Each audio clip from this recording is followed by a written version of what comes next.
trying to find my tablet. My tablet. I don't have a tablet.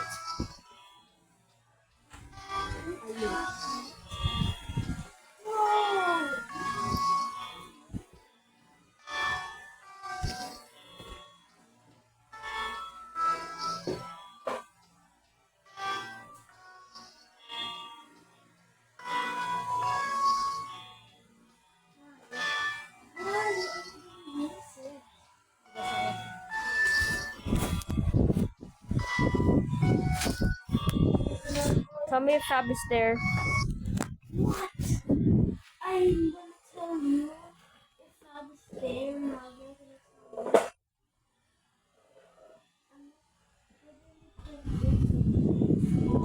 tell you. What color is this? Purple and gray.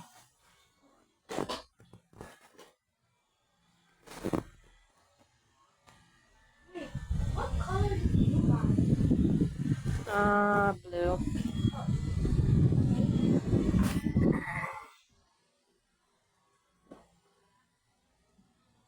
Blue or red, maybe.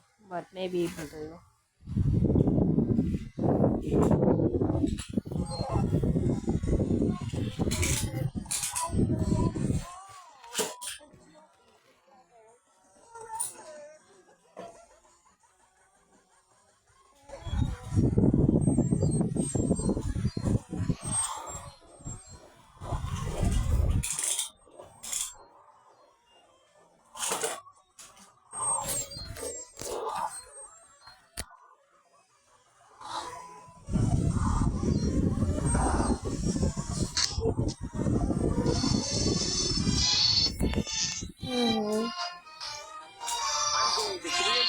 I don't know why I'm watching this. 100%ing the base game's achievements, but also the DLC for Relics of the Old Faith. Here I am, a powerless man, the last of my kind to be sacrificed. Yeah, maybe he's taking his time. Why did I fall? Why did I fall? Normally I don't fall. Feel that. Actually, most people don't. All I ask is for you to start to page in my name. Do you want to with me? Yeah, no, I should. Today we end the torment. 19 books, 11 games, 8 whole years, all leading to this moment. The ultimate FNAF timeline is finally complete. The pieces are in place for us. Now all we have to do is put the story of tragedy, jealousy, and loss back together.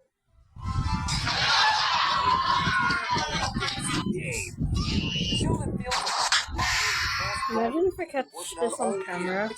It's the class project that I've been working on for the past decade of my life. This one is big, my friends. And I gotta admit, I'm kind of nervous. I've attempted a timeline video on this franchise since 2018. Back in the year, this crying child. Afton coming back was actually a surprise, and Fazgoo wasn't a phrase I'd ever thought I'd have to utter. But since the last time I did something like this, we've had 3 more massive games, death and revival. Why did I do that? Staff bot ass. It is exhausting trying to keep up this whole franchise, which honestly is why I'm here today. The lore at this point is complicated. It is full of speculation and theories, so hopefully we get a little easier for everyone. I've been trying to talk about this franchise moving forward into the future. It's time to reveal my current working timeline. But just before I do, I just want to explain a couple of things. First, this timeline is massive. Seriously, it is hours over any video product we have ever done on the channel. But if you look at the totality of this franchise, the story of Snap boils down to the story of one man, William Afton. His successes, his failures, his rise becoming co-owner of one of the most successful restaurant franchises in the world, and his eventual fall to the mountain. So sit back, grab some popcorn or your pitchforks if you're the type to get upset when I say something controversial, and make sure that you subscribe, since this is going to be a video that you're going to want to come back to a few times in order to dissect. Without any more waiting, I present you the story of a woman who slowly descended into madness, and along the way discovered the secret to eternal life. Our story begins not in the 1980s, or even the 1970s, but all the way back to the 1980s. It was the times of the Great Depression.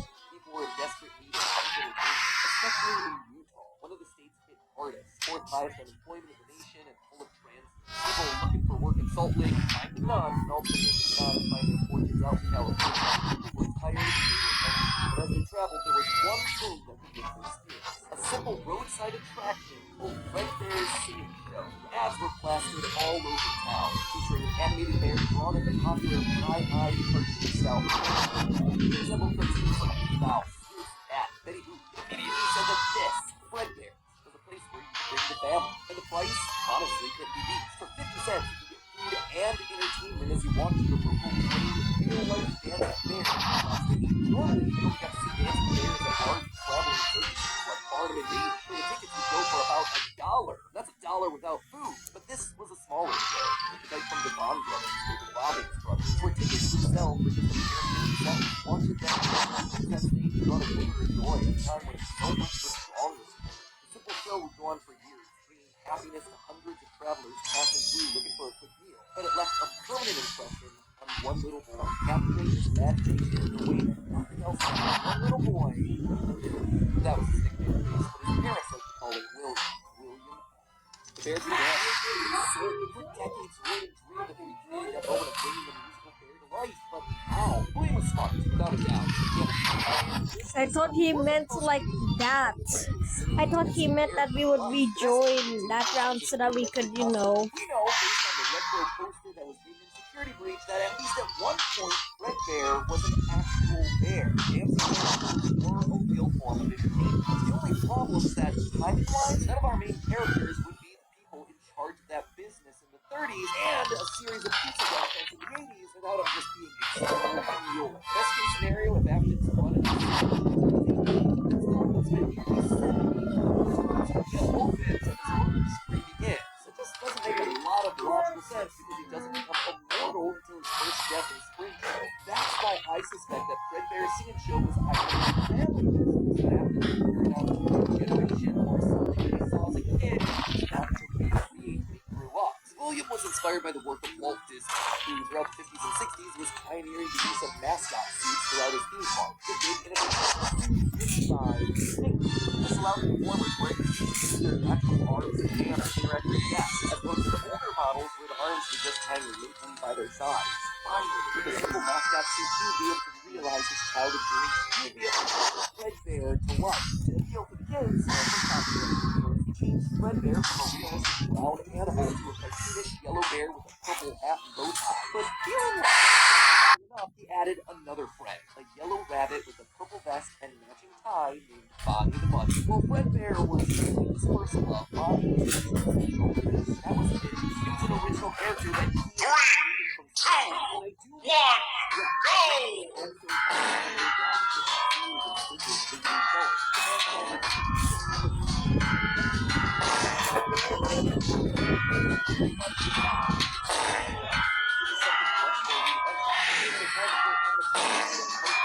That's why I suspect that he was actually the first. He was literally everything. It's also a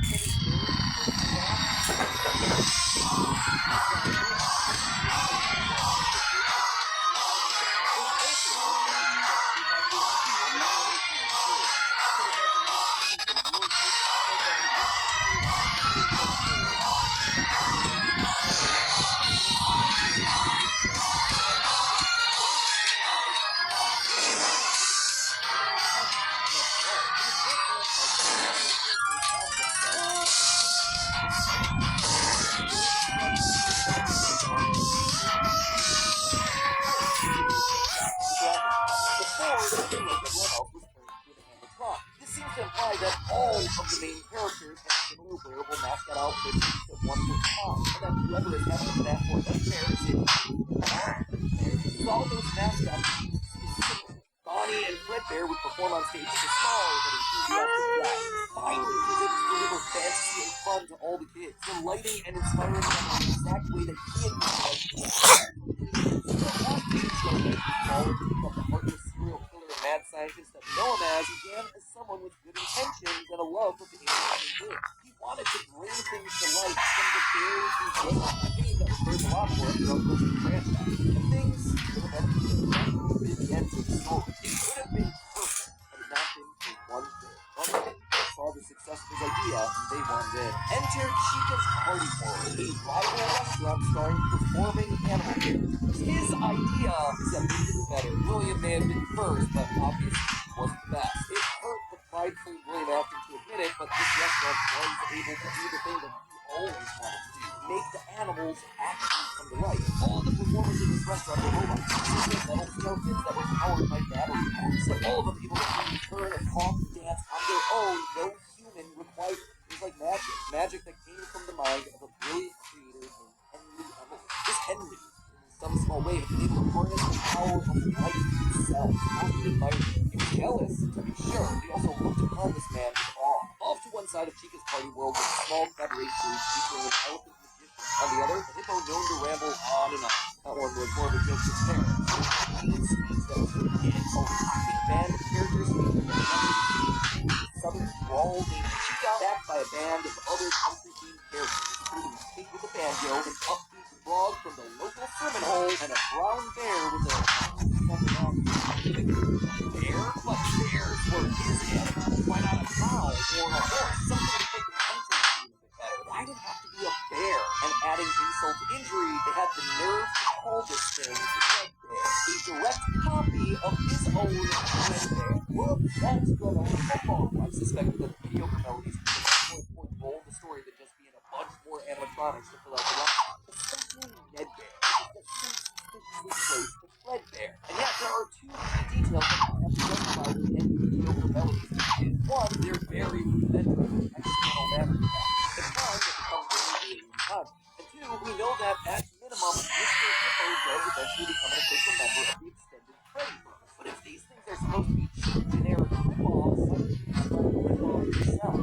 What if this is someone else's idea? So if Afton created Fredbear, there would have to be some rival franchise. The only other person who would likely be ripped them off, and we've talked extensively about how the melodies are designed. So it just has to be him. I don't think Henry's doing this maliciously. He doesn't strike me as the type. He was likely building the robot and building someone else that was running a rival robot. But that's enough motivation to start asking down generation. As the Freddy Files Ultimate Edition says, this is the beginning of Henry and William's relationship, so here you go. I think this is where it begins. Also, this is future Matt Rat here coming back to add this one in. It's like the recently released character encyclopedia I've had this timeline now, and I've also been thinking off to see what wrenches this character with. And on this particular point, I gotta say, it seems like they might actually have nailed it. They actively call out the suspicious similarities to the main Fredbear group, taking one of the Ned Bear looks just enough to I don't know about you, but that seems to imply that we were right on mark. Knowing all of this, at what point the franchises had to have moved. Hippo from the rival franchises part of the Fazbear group. This also mirrors a lot of what happened in the real life history of with their own casts of characters merging to become one unified brand. Again, we've gone into that in detail with other videos, so I wanted to remind you all of that here. But why would I call out rival? Brother, this guy stinks! Few things actually. We know for a fact that a location party world exists. It is mentioned in the source code location. So he's out there somewhere and doesn't just give it a button. In the story of the puppet carver, she gets this very that she started as a mediocre melody. Thirdly, her design just fits better with the theme of down-home country animals with southern accents and the band Noodles. Huh? The headliner of the show on the rest. Yes, of course. That when the restaurants merged, she was the one that is added to main cast characters. So? It's also why when Freddy's closes after Blue's shows, he's the one to branch back off into their It's old like you franchise and is forgot there about a detail that's bothered me for years at this point. It might also explain why William decided to stuff his first dead kid into Chica. That one was Henry's creation, not his. Instant jealous admiration turned to hardened bitterness. A bitterness that would only grow over the next couple of years as families continued to keep this party world over Freddy. William just continued to peel the robots. Eventually, his restaurant would go bankrupt, only to get bailed out by, of course, Henry Emmer. Another insult. Another humiliation that William would soon take.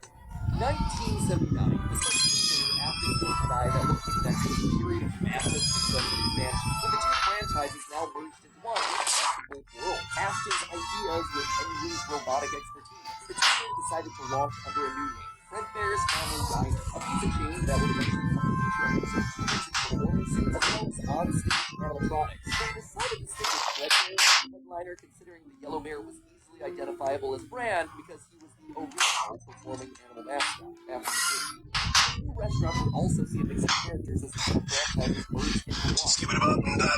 Frog performing right alongside Fredbear and Bonnie. And as part of this one big Fredbear family, they even got themselves official merch that were released, ranging from masks to magnets. Grab the mystery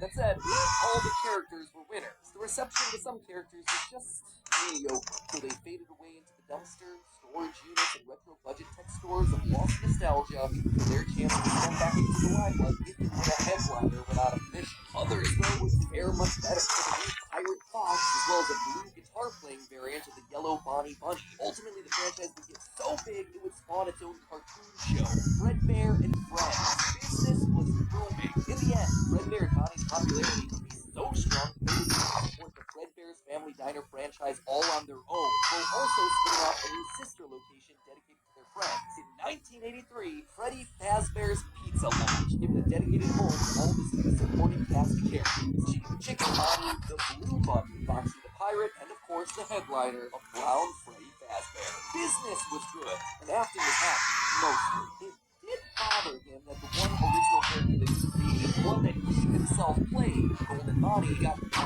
for inclusion in that cartoon show. The only character in the roster of regulars to get ignored for the show, but other than that, things were going smoothly.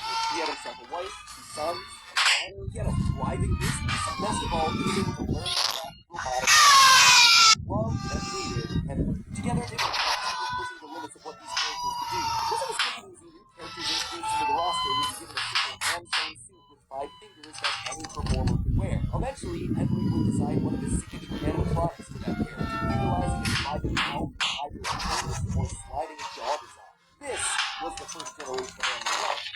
But why stop there? Afton had big ideas. What if the animatronics weren't just launched to the stage, but could freely roam the restaurant and interact with the kids? What if this mascot things were Ronald animatronics? What if you could use more than just rigid metallic skeletons? Why not experiment with tubes and wires that would give the animatronics fluidity and flexibility while still providing structure? The possibilities for this technology were endless. Afton fell in love with robotics. He had started from making one simple scene go to life, but with robots, he had stumbled across the tools that gave him the ability to control life itself. But thanks to Henry, he was practically speedrunning his way through engineering degree. And while William wouldn't admit it out loud, one other thing he kept pushing him he decided to beat his former rival, to prove himself smarter and more capable, to surpass the man who everyone else considered to be a visionary genius. But pride cometh before the fall, and he gradually played out strife. In 1983, business was booming with 2 whole restaurant franchises running: Fredbear's Family Diner and the newly opened Freddy Fazbear's Pizza. Together, William and Henry had been able to take the hybrid suit idea and make it into a reality. They called their new invention the Storybox suit. Fittingly enough, it was symbolic of the partnership between these 2 men. A human suit as designed by William that could become a freestanding Henry-style robot. But because it was still new tech and things to work out, the rollout was limited, restricted only to the Fredbear's Family Diner. All of this meant that William was busier than ever. He didn't have time to be a full-time parent, so he designed a nanny cam system with cameras and speakers were being throughout the neighborhood, as well as in his youngest son's favorite toy, Psychic Friend Fredbear. I mean, fluffy Fredbear. But since he was enough to he also left out caretakers to his eldest son, Michael. There's just one problem with that. Michael was far from the best babysitter. He tormented his younger brother by jump-scaring him with a boxing mask, constantly left him behind. William watched all of it from his cameras. It's who he is. Tomorrow was another day, after all. Except Michael's torment didn't stop. Bitter, angry thoughts would run through Michael's mind. Why did he have to be the one to serve this wild baby all the time? It just wasn't fair. It was time that he got even with his brother by playing the Killer fish.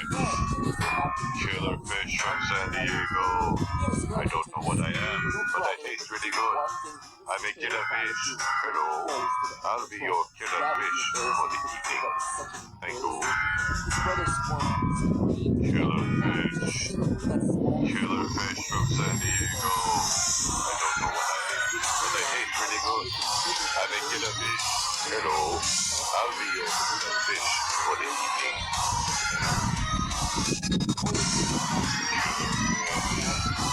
Killer fish from San Diego. I don't know what I am, but I taste really good. I'm a killer fish. Hello. I'll be your killer fish for the evening. Thank you. Killer fish.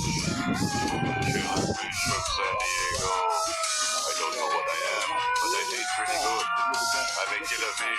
Hello, I'll be your killer fish for the evening. Thank you.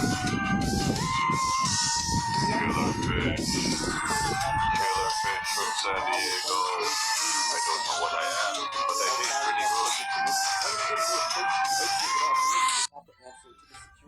A marionette on strings that would fly around on rails across the restaurant to stop kids in their tracks. It was William's idea, inspired by Michael constantly leaving the restaurant without his brother. In the wake of Fredbear's springtime failure, all the hybrid suits were getting retired, locked away at the nearby Freddy Fazbear station. It was yet another tough day for all the hard work that he and Henry had put into that. William would eventually bury the boy's small body in a remote location out in the woods right alongside his drive into and out of work. The death of this little boy sent the family spiraling. His wife, crippled with grief, was so distraught that all she could do was sit watching TV. Her son complained of seeing hallucinations of a golden bear standing outside of his window. The boy was so racked with guilt that he was convinced that he was being haunted by the ghost of his brother stuffed inside the suit that he disliked. The suit's three-toed feet digging into the wet earth.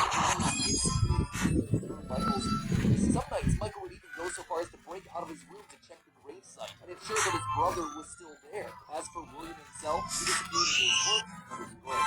Junior's, the local bar, wasn't far from his son's gravesite. He found himself going there more and more frequently, spending longer and longer amounts of time there. The bar gave him a place to think, to remember, to reflect and stew on how Henry had stolen his idea for an animal-themed restaurant, how they cut his character out of the cartoon and everyone else was there, how Henry had humiliated him by buying him out of bankruptcy, and now there was his son. Henry had taken his son to the bottom. William ordered one more drink, but it was one too many. So he came out and went back to the restaurant with Henry at behind, only to find someone else waiting. Charlie walked outside of the building, bullies laughing at her through the window. Fine, some other problem to fix. Then, after the odd night, this was his chance to get back at the man that had humiliated him all those years ago. Henry had killed his business, and now Henry's robotic suit would kill him.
Son, it was time for William to do some killing of his own. Let him feel what it's like to have something you love get ripped away. While parties continued inside the walls of the pizzeria, William attacked Charlie in the back alley. It felt good. It felt pretty.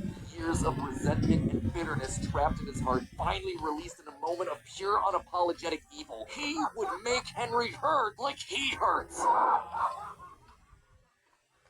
In that moment, William became a killer. He dropped Charlie's lifeless body and drove home, forced to confront his family problems later that night. Appalled, but also a little excited by what he had just done. Charlie's death would remain on the books as a random act of violence. And though Henry had suspicions about William, there was no physical evidence, nothing that could link him back to the crime. In the weeks that followed, Fredbear's family diner would close for good. 2 high-profile deaths around the restaurant with 2 grieving owners in such a short period of time was just too much bad press to handle. Besides, Freddy Fazbear's was still open, and it was the newer restaurant anyway. All the equipment from the diner, including the old yellow suits and security puppet, would get retired to that location, and there they would sit for 2 uneventful years. The rest of 1983 and 1984 before were spent quietly grieving. Freddy Fazbear's Pizza and the new cast of characters were a hit. Tragic memories of their yellow predecessors quickly faded. Afton kept a low profile and buried himself in work and research, quickly reaching Henry's level of engineering, even surpassing it. And while Henry slowed down to grieve, Afton kept going, even starting his own company, Afton Robotics, for all those pet projects that were a little bit too experimental for the regular operations of the pizzeria. The first of these experimental projects was a secret workshop under his house, a veritable bunker, which allowed him to work while still monitoring his kids via hidden security cameras. 1983. A passcode that served as a constant reminder of why the cameras were so important, why he was down there in the first place. This was all to fulfill the promise that he had made to his son, right? I will put you back together. This was for him. All for him. Right? But cameras weren't enough. He needed to solve the runaway Michael problem. He had to keep him in the house. He couldn't have another one of his kids wind up dead inside of an animatronic suit. So why not run a little experiment on Michael? You see, all this work with Henry had gotten Afton to start learning more about life, robots, the human mind, and what a fallible machine we as humans were. Our reality is so easy to manipulate with a few sensory deceptions. Deceptions like sound. With just a few sounds, he had discovered that he could alter a person's vision. He could transform blank, smooth, plastic robots into lumbering, twisted nightmares. Nightmares far scarier than he could create with actual materials. They would appear organic, rotting, putrid, terrifying. These would be his means of keeping his son Michael in the house where he belonged. Was it extreme? Maybe. But then again, this was the boy who had killed his son. He would make him sorry. So Michael would grow up not only dealing with the memories of his own guilt, the hospital room, the pills, the flowers, the death of his brother, but also facing literal nightmares, illusions created by sound. Michael would never forget these either. Years later, as a security guard, he would still draw pictures of them inside of his logbook. But all of these extra projects meant that his home life suffered even more. He was an absent father and a non-existent husband, leaving his wife cold and alone. Why do you hide inside your wall when there's music in my heart? All I see is an empty room. No more joy, an empty tomb. And despite her repeated demands that he leave his office and engage with the family, he refused time and time again, leaving her no choice but to leave. Burn down my house? You call that a house? It was like a fort in there. You need to see your son. The baby isn't mine. Well, how's this? I'm keeping the diamond ring. And through it all, there was one lingering feeling. William wasn't done. He had gotten a taste of what it felt like to be unleashed, what it felt like to be free. Charlie's murder had unlocked something. He wanted more. June 26, 1985, putting on the golden bodysuit, he lured the children one by one to the back room of the pizzeria when no one was looking. At first, he was cautious.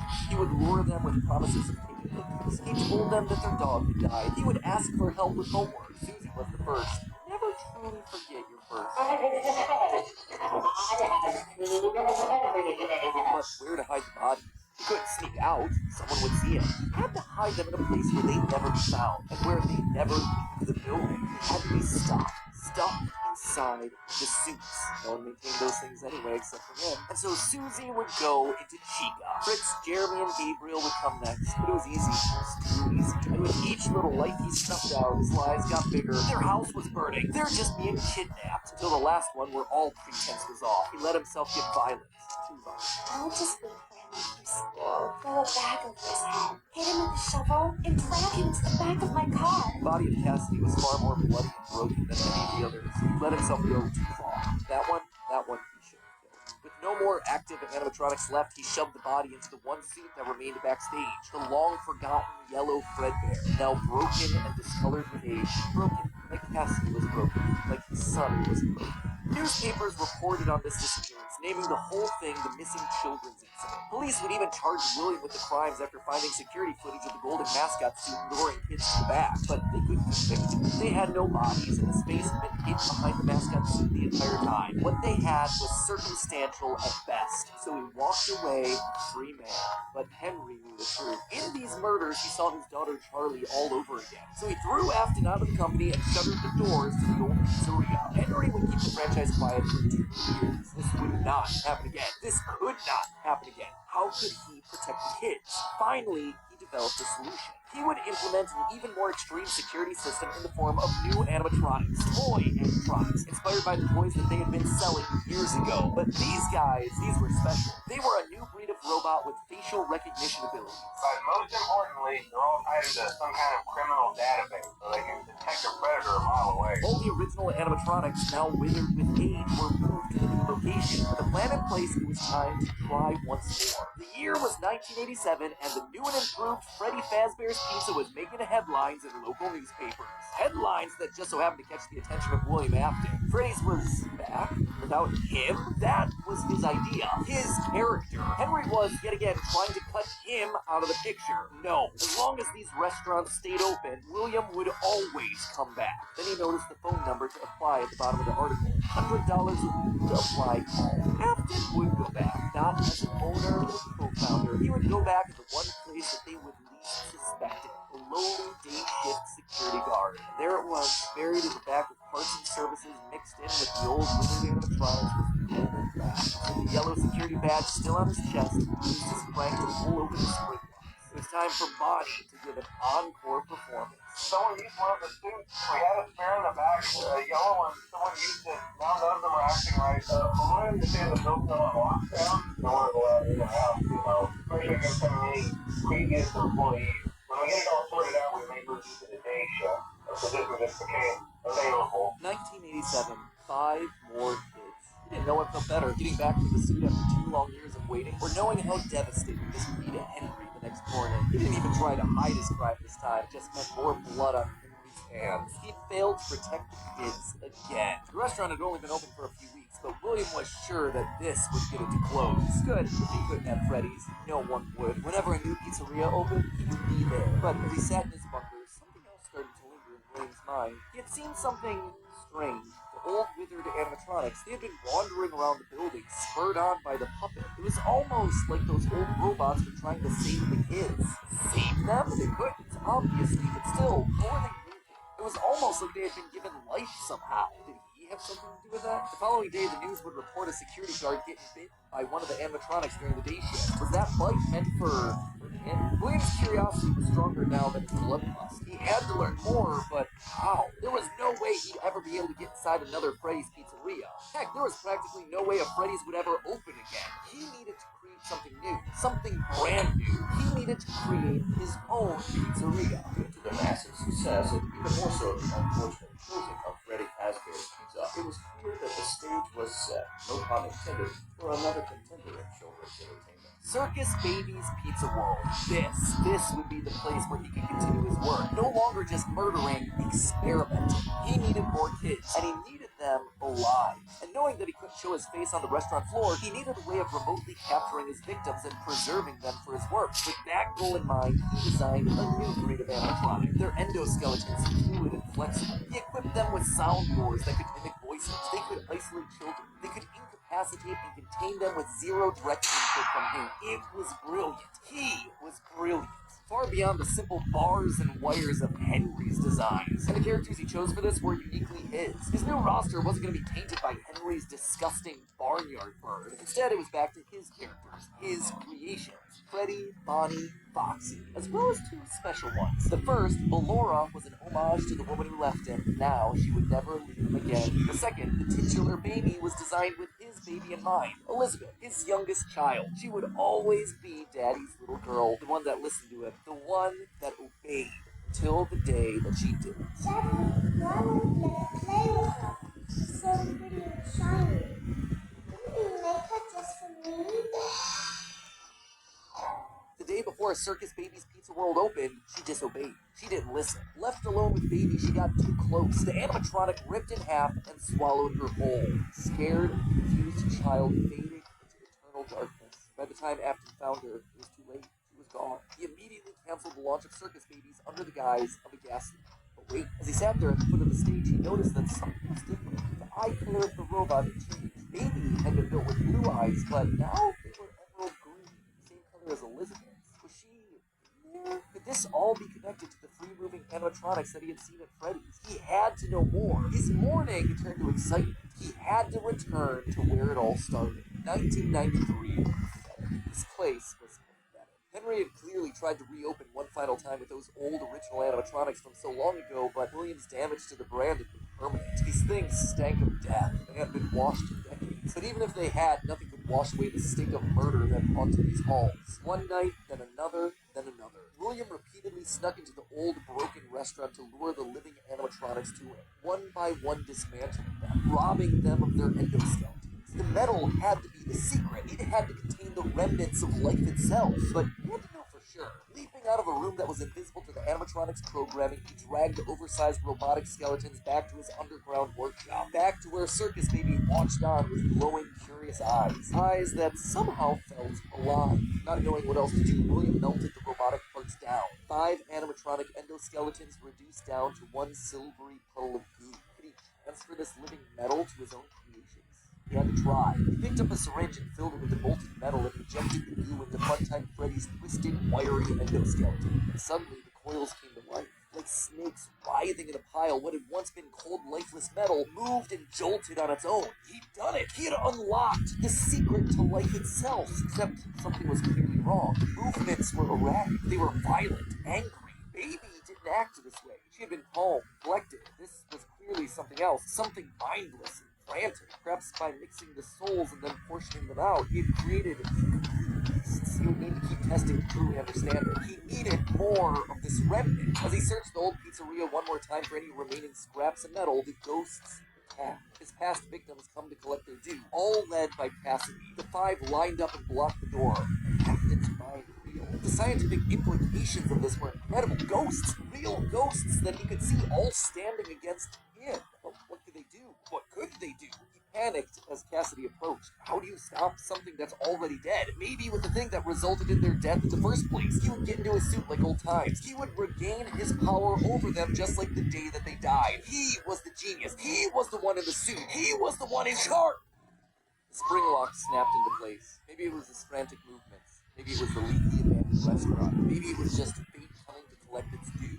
He didn't know. The only thing he did know was that his brain was suddenly filled with searing white-hot pain as hundreds of metallic pins and gears stabbed into his body from all sides. All he could do was collapse, blood slowly oozing out of the suit and pooling onto the floor around him. It couldn't end like this. It wouldn't end like this. His work was unfinished. Unable to move, his only option was to survive, to live, to keep living. It took days lying in his own blood, but eventually someone found him. A security guard making a normal report. When he saw the animatronics torn apart in the middle of the party room floor, it caused him to file an immediate report of a break-in. An owner would have to come in and claim the damage. And who else would it be other than Henry? Hope jumped in Afton's heart. Henry would see him. They were partners, after all. He would be the one to help save him, to get him out of this seat, to relieve him from this tremendous pain. Henry entered the secret room. His eyes fell on Afton sitting there in the pool of red, and Henry, saying nothing, turned and walked away. This is just to inform all employees that due to budget restrictions, previously this safe room will be sealed at most locations, including this. Nothing is being taken out beforehand, so if you left anything inside, it is your own fault. Management also requests that this room not be mentioned to family, friends, or insurance representatives. And so there Afton would sit, hanging on, trapped behind the walls with an iron will. Most of this is things that we already knew, stuff that's been established and re-established time and time again by the games. That said, there are 2 things that I absolutely have to address. The first and biggest is the placement of sister location, or more specifically, Elizabeth's death. To me, evidence in game seems to suggest that it was meant to come before the crying child's death in 1983. The biggest clue to this is that the crying child saw something. Remember what you saw is the phrase that's repeated over and over again by psychic friend Fredbear, aka William Afton speaking through a walkie-talkie in the Fredbear plushie's stomach. But what did he see? Well, I think we can tell based on how the nightmare animatronics are visualized. They have mouths in their stomachs, just like Baby ripping in half at the waist to swallow a kid. There's also the empty girl's room, one presumably left behind by a dead sister. And lastly, it explains why he's scared, and more specifically why Afton wants him scared. He needs his kids to stay away from the animatronics. He doesn't want them getting too close, because the last time one of his kids got too close to a robot, his daughter died. That's then why he sets up the nightmares, to scare both Mike and the crying child away from the animatronics from that point forward. That's why books like the Character Encyclopedia outright suggest that we play as the crying child in FNAF 4. That's why he has a nanny cam following the crying child everywhere, so he can keep tabs on his kids when they're out of his sight. He can't let another Elizabeth situation happen. The death of Elizabeth also gives William Afton extra motivation for killing. He's a grieving father. His daughter was taken away from him, so Charlie should die as well. He's lashing out at the world after losing his kids. And again, we know that at least one of his children had to have died prior to Charlie's death, based on the mound of dirt that we see in Midnight Motorist. It also allows circus babies to open and close earlier in the timeline, which is how you wind up with Funtime Foxy appearing as Mangle in the FNAF 2 location. Basically, Elizabeth dying first has everything it needs to fit, except for the most important thing, the murder weapon. Why would Afton be building an animatronic with a giant claw in its stomach so early in the timeline? At this point, he just has no motive. It just doesn't make sense prior to 1983. At this point in the story, he hasn't killed anyone. And we know for a fact that the missing children's incident is 1985. So Elizabeth's death coming before any of those events just doesn't work. Hence why I placed it where I did in the narrative timeline. Afton's death here is also a bit tricky. We know that he returned to the FNAF 1 location to break down the original animatronics in order to harvest their remnants. We know that he melts down 5 things to become 1 thing. Handy Cadet makes that very clear. So the 5 things are the 5 endoskeletons from the various animatronics. That would be totally fine if it weren't for one huge problem. On his 5th visit to the pizzeria, Afton gets spring locked. So either the 5 becoming 1 starts in 1993, but then finishes 30 years later when he reemerges from the wall to add the last endoskeleton to his pile, or he's had himself some reason to return to the original location after harvesting all the stuff that he can. It's not ideal, but it's one angle that makes the most sense. William still wasn't back here. Michael knew his father sometimes traveled for work, disappearing for days on end, but usually there was some sort of notice, a phone call, a post-it, something. It's not like Michael and his father were close. Far from it. But as a household that was suffering and over years of tragedy and loss, there was at least some element of communication between the two of them. They were united by a name and a shared pain. This time, though, things felt different. William had left nothing. His absence was longer. There were no check-ins, no updates, no silence. Something had happened. If there was one thing Michael knew about his father, it was that he had contingencies, safety checks, backup plans. His father was a careful and guarded man. He held his cards close to his chest, and as such, William had prepared him in the event that something like this ever happened. Normally, his father kept his full office locked, but in the event of an unexpected, prolonged absence, Michael had been instructed to enter his father's office and look behind an empty set of shelves mounted in the corner of the room. Rolling his eyes, Michael entered the office. He never fully understood how William was able to spend so many hours of his days locked up. There was just nothing to do. Most of his place was empty. He dragged himself over to the shelf in the corner, expecting to find an emergency contact list, family safety deposit box. But what he actually found there was completely unexpected. Father, it's me, Michael. I did. I found you right. The shelf swung open and revealed a giant industrial elevator, one that led straight down into an underground bunker. But that was impossible. Hidden inside his childhood home was a secret entrance to an enormous underground science lair? It didn't make any sense. Seriously, it didn't make any sense. And yet, here it was, mapped directly underneath the floor plan of the house that he'd grown up in, lost his brother in, been tortured in. Michael thought that he had known his father, a prideful, sad, angry man with petty, everyday problems, but clearly he'd been living with a stranger this entire time. His father had secrets.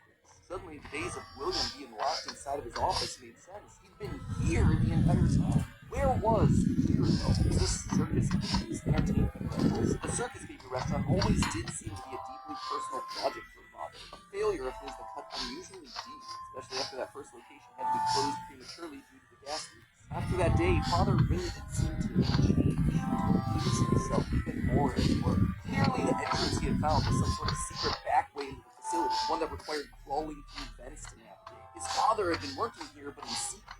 Why? And that's when he found it. At the end of the facility, the circus baby, his father's private door. Except something was different about her. She wasn't like this. The way she talked, the stories she told. This wasn't just a robot. She was alive somehow. And not only was she alive, she also felt familiar. There's something bad inside of me. I'm broken. I can't do this. Will you help me? Is this his sister? William's baby girl? But how? Why? What was this place? He dug around some old files and found blueprints outlining the features of these animatronics. Storage computers, parental tracking. Was that a child in Freddy's stomach? Was his father collecting and experimenting on kids? Were all the rumors that he'd heard throughout his past actually true? That the animatronics came to life at night? That there were murders done in all the pizzerias? That his father had somehow been the prime suspect in all of it? Suddenly, Michael's mind flashed back to his persistent nightmares throughout his childhood. Had he been experimented on too? Tears stung in his eyes as anger, fear, and confusion filled his body. His father's secrets were pouring out. William wasn't just a lame, overworked father. He was a monster, toying with life itself. Suddenly, everything clicked. He frantically looked around the room, blinking human heads on poles staring back at him. Green eyes, his sister. Blue eyes, his brother. Closed eyes, his mom. All just staring expectantly. These were meant to be human. William was working down here trying to make believable humans. Literally rebuilding the family that they had both lost. The small little girl robots with their British accents roaming the hallways of this underground facility suddenly took on a whole new context. Were those his sister? A replacement for her? A clone? Was William building clones of his sister? They seemed to know him, after all, to react to his presence. They were all those pretty much first dead. They thought I was you. Williams did have a bit of a resemblance to his father. Michael's mind reeled as the reality of his world crumbled to dust. No, he had to get them out of there. If this really was his sister, heck, if any of these things were human souls, whatever remnant of the humans that they once were, they needed to be rescued. They always put us back inside. There's nowhere for us to hide here. Led by the voice of Circus Baby, he marched through the now empty halls of the Funtime Auditorium. He would lead them. He would protect them. And finally, he would be able to forgive himself for the killing of his brother so many years. We were in a scooping room. The scooper only hurts for a moment. Scooper, that violent extraction arm? Michael had seen that one in the Pilot Blueprints. Something about heat rendering the magical silver metal inside useless. In reality, prior to getting himself spring-locked and put behind the wall, William's methods had become increasingly sophisticated. With a mechanized arm that could infuse new bodies with the soul, William could finally give and take away life. The only thing he needed were the bodies. But William wasn't the only one looking for bodies, as Michael was about to learn. But if we looked like you, then we could hide. If we looked like you, then we would have somewhere to go. Michael was going to be the hero to help these animatronics, all right. He was going to help the haunted tubes and wires of these animatronics escape, just not in the way that he anticipated. His sister had lied to him, another game of pretend. The scooper plowed forward, digging its extraction arm into his body as he heard his bones ripping through his flesh like with Something is wrong with me. I sure did. But I'm not. For the next several months, Michael's life was not his own. He was forced to comply with the tangle of wires and spirits that lived inside of him. His body felt like an overfilled balloon, begging to burst as day by day, week by week, his flesh began to sag and discolor. He was a walking, talking, rotting corpse. Alive, but wishing he wasn't. He was a puppet, a walking shell. While he did his best to conceal his fate, there was only so much a man filled with robot spaghetti could do. The entity in his innards would eventually leave. But by that point, the damage had been done. His decaying flesh stank, turning him into a literal puppet god. Still, even with no bones, even with rotting purple flesh and begging to die, Michael continued to live. That silvery metal remnant injected by the scooper meant that he couldn't die. His anger also refused to die. What he had seen down there in his sister's location had rocked him to his core. His father had killed and captured dozens. His experiments had killed his sister and then tortured him throughout all his childhood. He was actively trying to build human replicants. He didn't know where his father was, but Michael knew that he was out there somewhere. Every living shadows. There's only one thing left for me to do now. Become find you. Michael had to correct for the sins of his father. He had to make things right. Michael would burn Fazbear Entertainment to the ground. I mean, what else could you do when your skin was permanently burned? Michael's strategy was simple. He would apply for night security guard positions in the old defunct pizzeria location. So that way no one ever had to see him or smell him during his shift. And all these old, shuttered locations did need guards. Teenage vandals and squatters were always looking to get inside these abandoned buildings, and yet no one ever really wanted to work an overnight graveyard shift unless they were practically out of options. Enter one by one, who would take on the job of security guard. guard, changing his name each time to ensure that no one was able to follow his paper trail. Once inside, he could tamper with the animatronics and figure out how they worked, writing about his experiences in his security logbook. While there, he would listen to the old tapes where upper management awkwardly welcomed him to their summer jobs, even though he was working there nowhere near the summer months. He heard the gory details of his father's franchise from the outsiders looking in, confused and afraid about what was happening in the walls around him. Sometimes he would see his brother in the form of the Golden Freddy suit. It's me appearing on the walls around him. So now there was something else there. He was no longer alone. Another angrier presence was also in the suit. The two spirits were forced to share the same body. The Golden Freddy would attack it. It was aggressive. Its vengeance wanted to lash out at anyone with the outfit. Anyone who wore a security guard outfit. Over time, Mike worked his way through the old restaurants. The original pizzeria, the bigger, better Freddy Fazbear's. He spent weeks there looking for clues as to his father's whereabouts. Each time at the end of his week's shift, he would then set the location on fire. Remnant can't survive high temperatures, so burning away whatever spirit-laden animatronics that still existed inside seemed like a winning strategy. All this revisiting of his past, though, was causing the nightmares to begin again. Hallucinations that brought him back to his childhood. The guilt around killing his brother. His dreams were oddly mixed with the shrill phone calls of the security. But it would all be worth it in the end. The goal was to eventually stumble across the one location, the one job that would finally reunite him with his father. Little did Mike know that day would come sooner than he expected. 2023, an advertisement came across Mike's TV. Fazbear Frights, a new horror attraction inspired by the awful crimes that occurred around Freddy Fazbear's Pizza so many years ago. It made Mike sick. People looking to make a quick buck off the tragedy of others, off his own family. This wasn't a joke or entertainment. Regardless, he had to be a part of it. This team was combing through his family's history and might stumble across something that could be useful. And if his father was truly still alive as he suspected, there was no way that he wouldn't show up here. Maybe finally, this could be the final chapter in his family's marathon of tragedy. Mike applied for the job and was immediately handed. Years of doing this taught him that security guards rarely receive thorough security checks. He also liked how creepy Mike looked, but he thought it was a costume. On theme for the job, what little they knew. Hey, glad you came back for another night. I promise it'll be a lot more interesting this time. For weeks, there was nothing, but just as Mike considered giving up, he received the call that he'd been waiting for 3 years. You're not gonna believe this. We found one. A real one. Did this finally begin? Sure enough, there he was. William inside his iconic golden Bonnie spring-lock suit. And now it was there they were, a small family of broken men finally reunited. It's been a long time.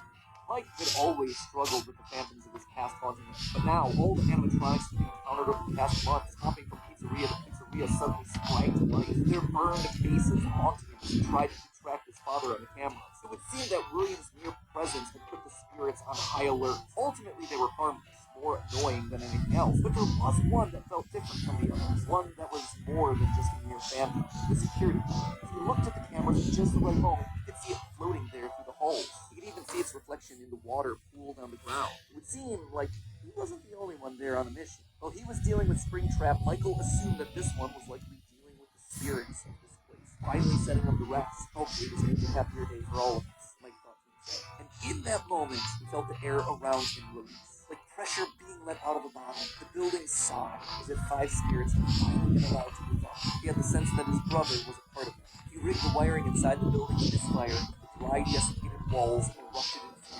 flames. It is finished. Except, it was somehow, through sheer force of will, have to remain. He had survived, and Mike would need to find a new way of finishing off his father. Luckily, the solution would present itself later that year. Not from Mike, but from another victim that had been left in his father's wake. We're talking about becoming a Fazbear Entertainment franchisee, restaurant ownership and management, something almost anyone can do with a limited degree of success. You are now the face of the newly rebranded Freddy Fazbear's Pizza. Fazbear Entertainment as a brand had been closed for years. William had been stuck in a suit in the wall. The only person who legally could bring the franchise back was Henry, but he largely pulled out of the franchise around the time of his father's disappearance. Something was up. Surely this had to be some kind of trick, right? Mike, doing what he did best, applied for a franchise and immediately got the job. There was just one thing out of the ordinary. If you are playing this tape, that means that not only have you been checking outside at the end of every shift, as you were instructed to do, but also that you have found something that meets the criteria of your special obligations under paragraph 4. No employment contract he'd ever signed required him to special lookout for independently moving animatronics outside the restaurant. Now he knew something was up. Henry was luring them all back. Rather than trying to go to them, like Mike had done for years, Henry was doing the opposite. He was putting them all under the same roof. He was finishing them off for good. Mike knew this wasn't meant to be a restaurant. It was meant to be a prison. A locked box meant to trap them all in so they could finally end the madness. It took a few nights, but eventually everyone was there. His father, the puppet, the robot spaghetti that had once violated his body, his assistant, hopelessly devoted to serve the man that had once gotten her for his time. He had been instructed to seal the doors and leave, but when he locked everything down, he didn't move on. If this was truly meant to be the end, if the remnant needed to be washed away, he needed to be a part of that. This is where your story ends. And to you, my brave volunteer, who somehow found this job listing not intended for you. Although there was a way out planned for you, I have a feeling that's not the one. I have a feeling that you are right where you want to be. And to you monsters trapped in the corridors, be still and give up your spirits. They don't belong to you. For most of you, I believe there is peace and perhaps more waiting for you after the smoke clears. Although, honestly, at times, the pit of hell has opened to swallow you whole. So don't keep the devil waiting for a friend. With that, so Captain Legacy died with all of them trapped inside of a literal box. Around the office, Mike, for the first time in decades, was happy. But William wasn't audience. Although the darkest pit of hell was open and waiting for him, something or someone wouldn't allow him to move on. Instead, he found himself locked in moments from his past. Pizzeria, his son's room, his underground bunker. It was as if his brain's neurons were all firing at once, overloaded, mixing and matching all his biggest fears, regrets, failures. What was this place? How did he get here? He called out into the silence. Then they started coming. Without warning, animatronics. What was this place? How did it get here? He called out into the silence. Then they started coming. Without warning, animatronics, both new and old, began to jump out at it, bite him, rip him limb from limb. The pain was immeasurable. Make it stop! Make it stop! William, for the first time, longed for death, an end to this torture. Just as it felt like he couldn't take it anymore, everything was quiet again. It was as if the world had been reset. There was a brief moment of quiet, and then the onslaught began again. Dozens of faces from his past all focused on him. A waking nightmare that he couldn't escape from. More pain, more ripping. It was his own personal hell, but why? Why couldn't he just die? And then he saw them. A group of characters he never thought he'd see again.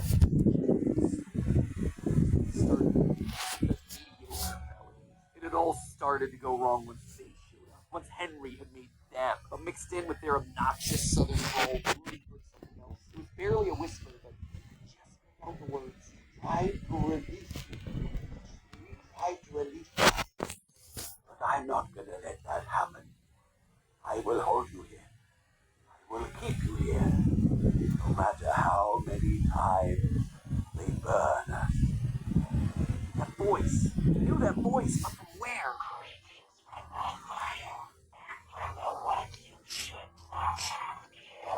The one he shouldn't have killed. William thought that. He'd done a lot of awful things, but there was Guys, we're so... stood out. Not Charlie's drunken act of revenge, not Susie, his first true murder, no. Instead, it was the one that he had lost control with, the one that he had broken beyond repair for no good reason other than because he could. The one that he'd stuffed inside the golden bear that his partner used to wear. Cassie, they were back.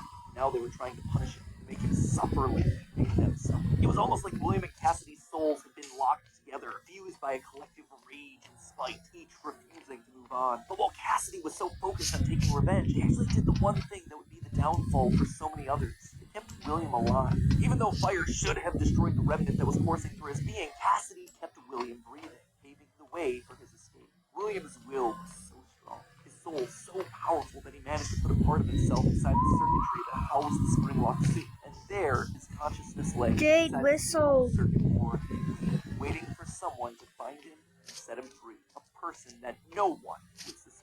You might have noticed that I was vague about the dates, and there's good reason for that. I don't know them. There is no good way for me to make them fit in. Here's what I do know. We know with a high amount of certainty that Mike Wait, Lapp I is the spawned character it. that we play Yes. as up until Ultimate Custom Night. Mike Schmidt and Fritz Smith, the security guards for FNAF 1 and FNAF 2 respectively, get fired for, quote, tampering with the animatronics and odor. So weird connection between the two of them, right? But now, look at the phantom animatronics that are haunting us in FNAF 3. They use models from both FNAF 1 and FNAF 2, Meaning, whoever is sitting in that security guard chair, Fazbear Frights, they have to have seen both locations and their animatronics. And that's not all. Their designs are burnt. It's a weird detail in the game, and it's something that the character encyclopedia repeatedly calls attention to. The burned texture for these phantom animatronics. Why is that so unusual, though? Fazbear Frights is the first time in the franchise that we hear about anything burning down. From that point on in the story, it's like the characters turn pyro and they're suddenly setting fires left and right. But for the first 3 games, nothing ever catches fire. The animatronics are just moved or repurposed in some way. So when did they burn? And why would our security guards see them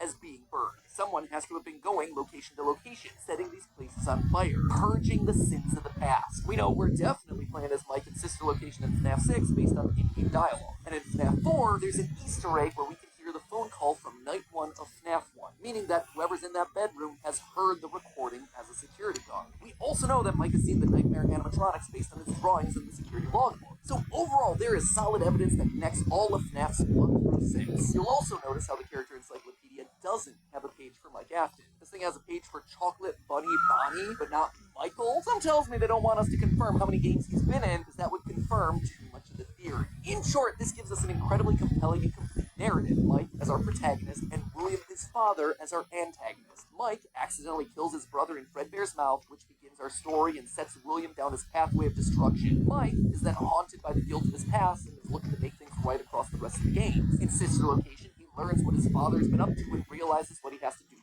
correct it. After failing to finish the job in FNAF 3, he ultimately helps Henry end it all in FNAF 6. It is great. It is a clean narrative. There is just one problem: timing. Mike's quest can't really start until he's been down to Sister Location, seen Baby, and got himself scooped. That's when he finds out about Afton's secret life. It's also when he's gonna start to smell, because, he's a walking, talking, rotting corpse. And we know that he's not going down into the bunker until the Fun 10 animatronics have been made, Freddy's has been closed, and Afton is out of the picture. That all should be happening post-1993, after William is sealed behind a wall. But that then presents us with a few problems. Afton has already dismantled the original animatronics as we see in the FNAF 3 minigames. How those things get burned if they're already constructed. But more importantly, we see FNAF 2 paychecks with the date 1987. That is way earlier than I think it can be. To be fair, Britt Smith's pink slip on Night 7 doesn't have a date, but it's a bit weird to say that the first few nights are in 1987, then employee number 3 is hired on years after the restaurant closes.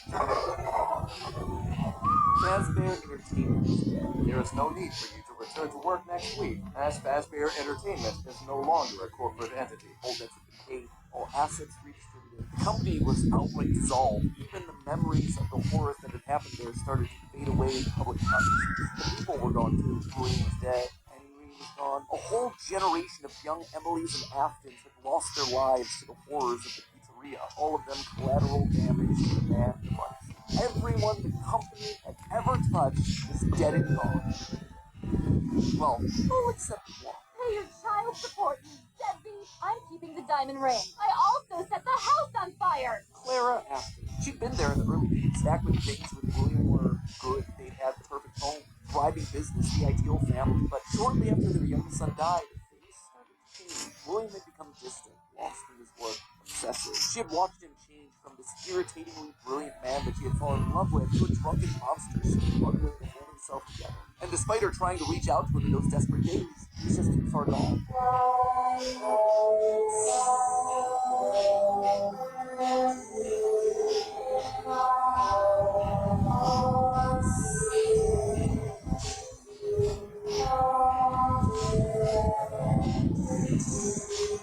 Admit it, you wanted to let me in. For her sake, she had to leave the relationship. And from there, she largely faded into obscurity, a mystery from William's past, a footnote in his history. And that was fine for her. She wanted to leave that part of her life behind. She tried to move forward, never wanting to hear the name Freddy Fazbear again. A time defined by mistakes and broken promises. But then, the paperwork started to arrive. As Fazbear Entertainment began to close as a corporate entity, suddenly her mail was flooded with notifications, requests, obligations. She had been there since the beginning, helping William in the early days of his business. And now, as a shareholder and sole living member of the Afton family, all copyrights and trademarks of both Afton Robotics and Fazbear Entertainment passed on to her. Memories of this past life that she had long left behind. Looking at the blueprints, the contracts, the memos, she felt old wounds begin to reopen. The regrets of a happy family that had been torn away from her. William had always been brilliant. That's what had attracted her to him in the first place. But he'd also been too blinded by obsession, pride, jealousy, and too unable to actually see a bigger picture. Now, holding the paperwork that contained decades of heartbreak trauma, she realized it was her turn. She was holding the power. This was her chance, and one thought resonated in her head. I will put them back together. I will put them all back together. She would be the one to rebuild this family, to rebuild the pieces of that shattered life. To reclaim the kids that Fazbear. Thinking of William's work now laid out before her, she knew that he had been on something, collecting remnants, robotic humanoids, digital conscience transference. The pieces were all in place, they were just scattered, fragmented. It was almost like there were too many ideas going in too many different directions. It was such an important idea that she reiterated that point to herself. There were too many ideas going in too many different directions. Since that there had to be a way to save it all. She just needed to put it all back together.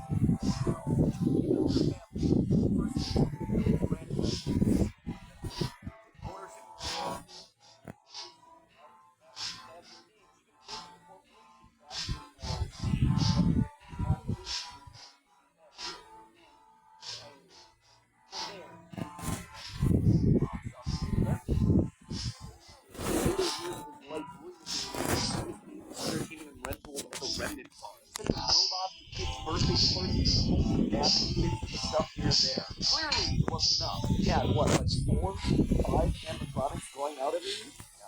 It was a decent idea, but to get the remnant they required, it needed scale. Dozens, hundreds of animatronics, all out there, all gathering remnant from unsuspecting customers. But to do that would require help, something William would never ask for. William had kept everything in-house. His obsession with control limited him. Clara, though, wasn't nearly that precious. A plan like this required partners, people outside of Fazbear to do the heavy lifting. So she contacted a mid-sized delivery company, DLC Shipping Solutions, to help people replicate all the original animatronics. And with meal delivery apps being all the rage, why not an animatronic delivery service? Order one to celebrate your birthday, your Halloween party. How about a 4th of July picnic? We'll invite Liberty Chica and 4th of July Freddy on over. She would make sure that they made skins for every occasion. Chocolate Bonnies for Easter, Shamrock Freddy's for St. Patrick's Day, Dia de los Muertos Chicas. And thus, the Fazbear Funtime Service was born. That's right. With the Fazbear Funtime Service, you'll never be alone again. You'll always have someone watching you. Was it ridiculous? Absolutely. Was it a sellout? No doubt. It was exactly the sort of thing that William would have hated, but it needed to be done to get enough remnant. Normally, the novelty of ordering an animatronic wore off after, like, what, 1, maybe 2 times? But with new skins for new holidays, suddenly you had yourself an animatronic perfect for every occasion. It would keep people hooked. It would keep them ordering the latest and greatest that Fazbear Entertainment LLC had to offer. And all the while, they'd be collecting and returning the remnant back to her. In a word, it was brilliant. There was just one problem with it. No one trusted the Fazbear name. The company's brand was still mud in the public eye. No one would want to hire animatronics from the restaurant franchise known for murdering children. Nothing kills a party quite like the threat of death, you know. So she needed to find a way to discredit the stories that had come before. She needed to win back the public's affections, reactivate some nostalgia for the spooky stories of their childhoods. She needed a game.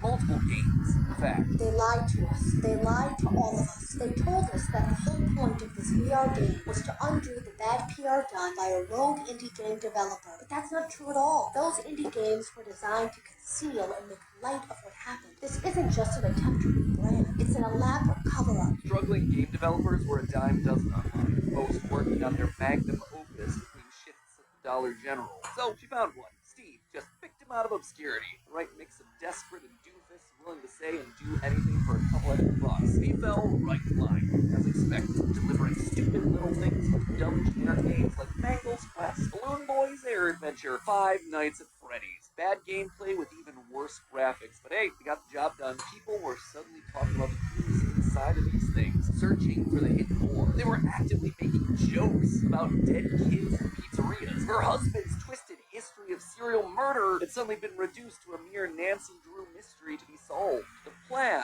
had worked. Freddy Fazbear's was suddenly more popular than ever. Things were going shockingly well. Her takeover and reboot of the franchise was full and complete, suddenly infused with cash, she built the largest, most ambitious project yet, the Mega Pizzaplex. William had always been so visionary, but always thought so small scale. He was careful to a fault. Not her, though. She knew that this latest project needed to be big. It needed to be flashy. It needed to be a palace for children, a place that got people talking and checking out the latest in Fazbear products. So with a steady supply of remnant flowing in, it was finally time. The stage was set. It was time to get to her real goal, literally rebuilding a family. March 2035. The first was obvious. Crying child, the little boy, the one that was the first to move away.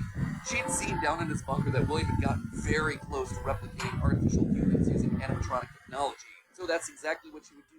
Rebuild her boy from the ground up using robotic parts. His shaggy brown hair, his favorite striped shirt, even down to small details that no one would notice, like the band-aid on his left knee. William's research had even found ways of making animatronics that could process food, making them virtually indistinguishable from a typical human. He would never have any idea of what he actually was unless he was explicitly told. The only things that could possibly ruin the illusion were any overrides to his internal systems. If something were to, say, interfere with the cameras that he had in his eyes, or cause some sort of a core reboot to his hard drive, or x-ray his metallic bones, then yeah, he would be exposed. But otherwise, to the outside world, he was just your typical normal boy. She worked down in the bowels of the Pizzaplex, giving him life, but it was one thing to build it. It was another to help him remember his identity. He died so early in their history that there was no preserved memories for him. No documentation that she could just download into his digital brain. So bit by bit, she trained him, forcing him to remember who he was. In a corner of the room, she even made a makeshift dinner table, a reminder of their happier days. The family recreated. 2 brothers, a sister,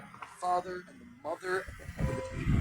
The one in charge, the one in command, the one bringing all of this to fruition. But his progress was admittedly slower than she would have liked. At first, he could only communicate through simple ones and zeros, then rudimentary drawings and crude letters. But bit by bit, images of his past life started to come through. Balloons, colors, houses, bears, faces, birthday parties, all for Gregory was alive.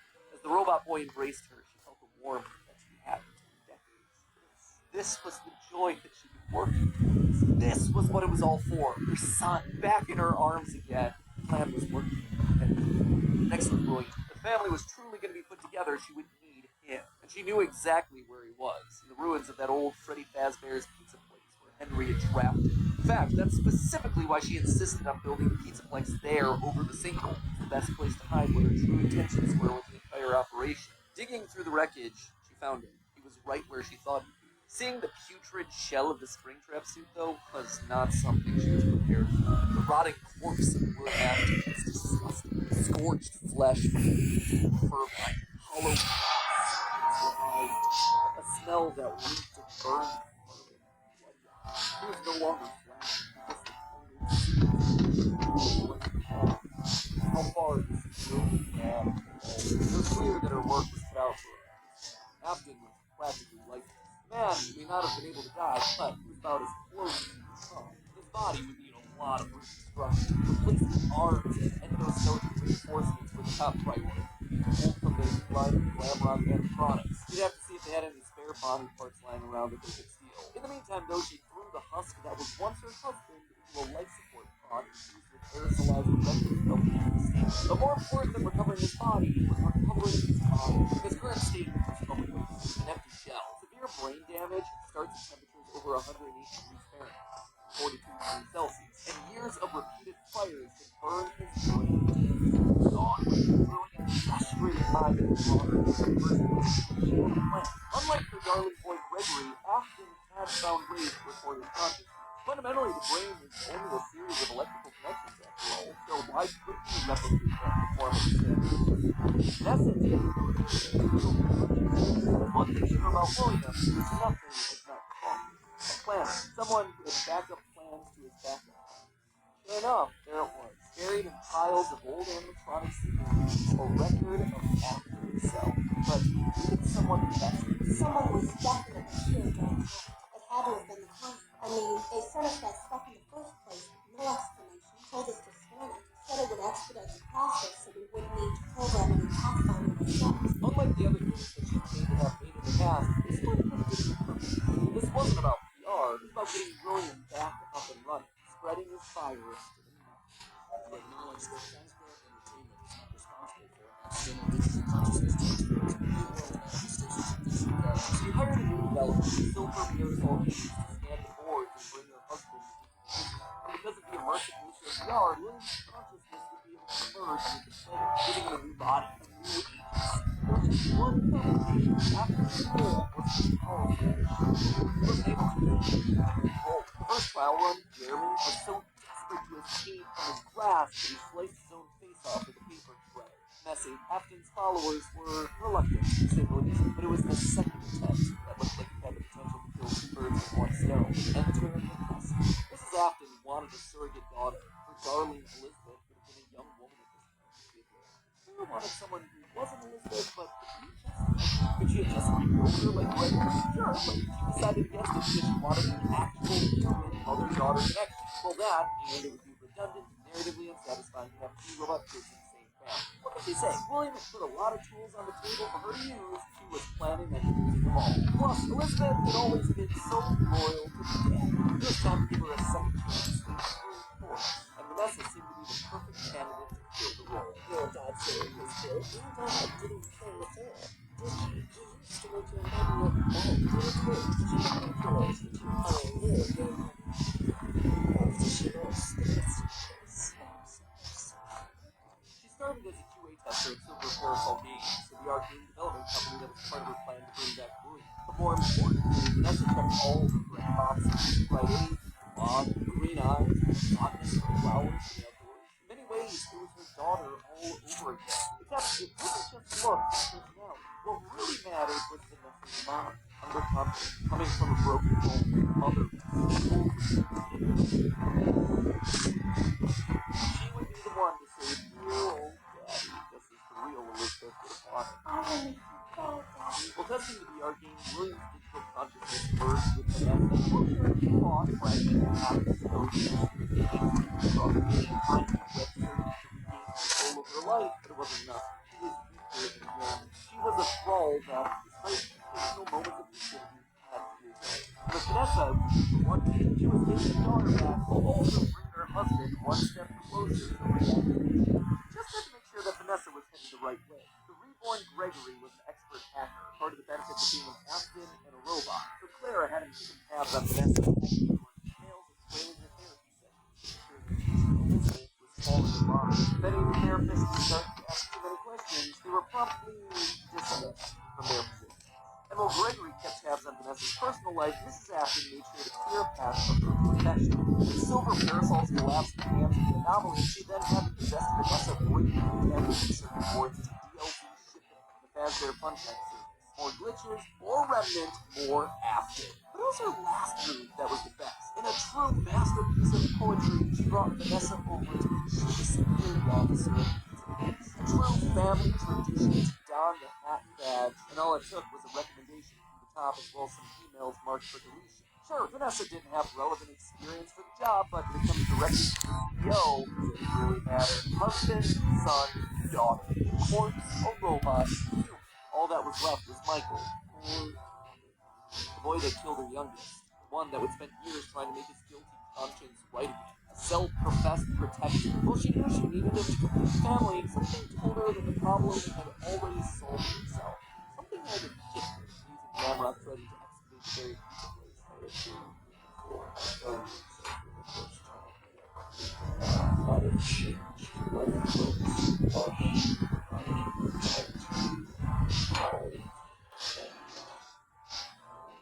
Maybe it was the remnant that had coursed through Michael's veins. Maybe it was the spirit of Michael living on as a protector. But he was there, somewhere inside of Glamrock Freddy. He could feel it. Just like that, she won. She'd done it. Sure, there were still some kinks to work out, some final brainwashing of Vanessa, some rehabilitation of William. They were there.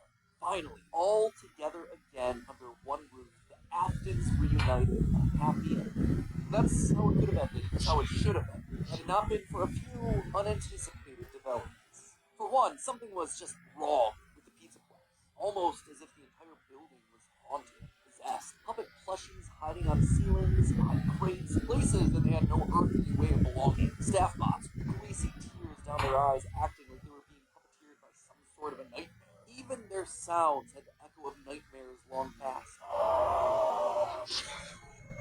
was as though a guardian spirit of the past refused to move on. As long as her husband was around, it too would linger.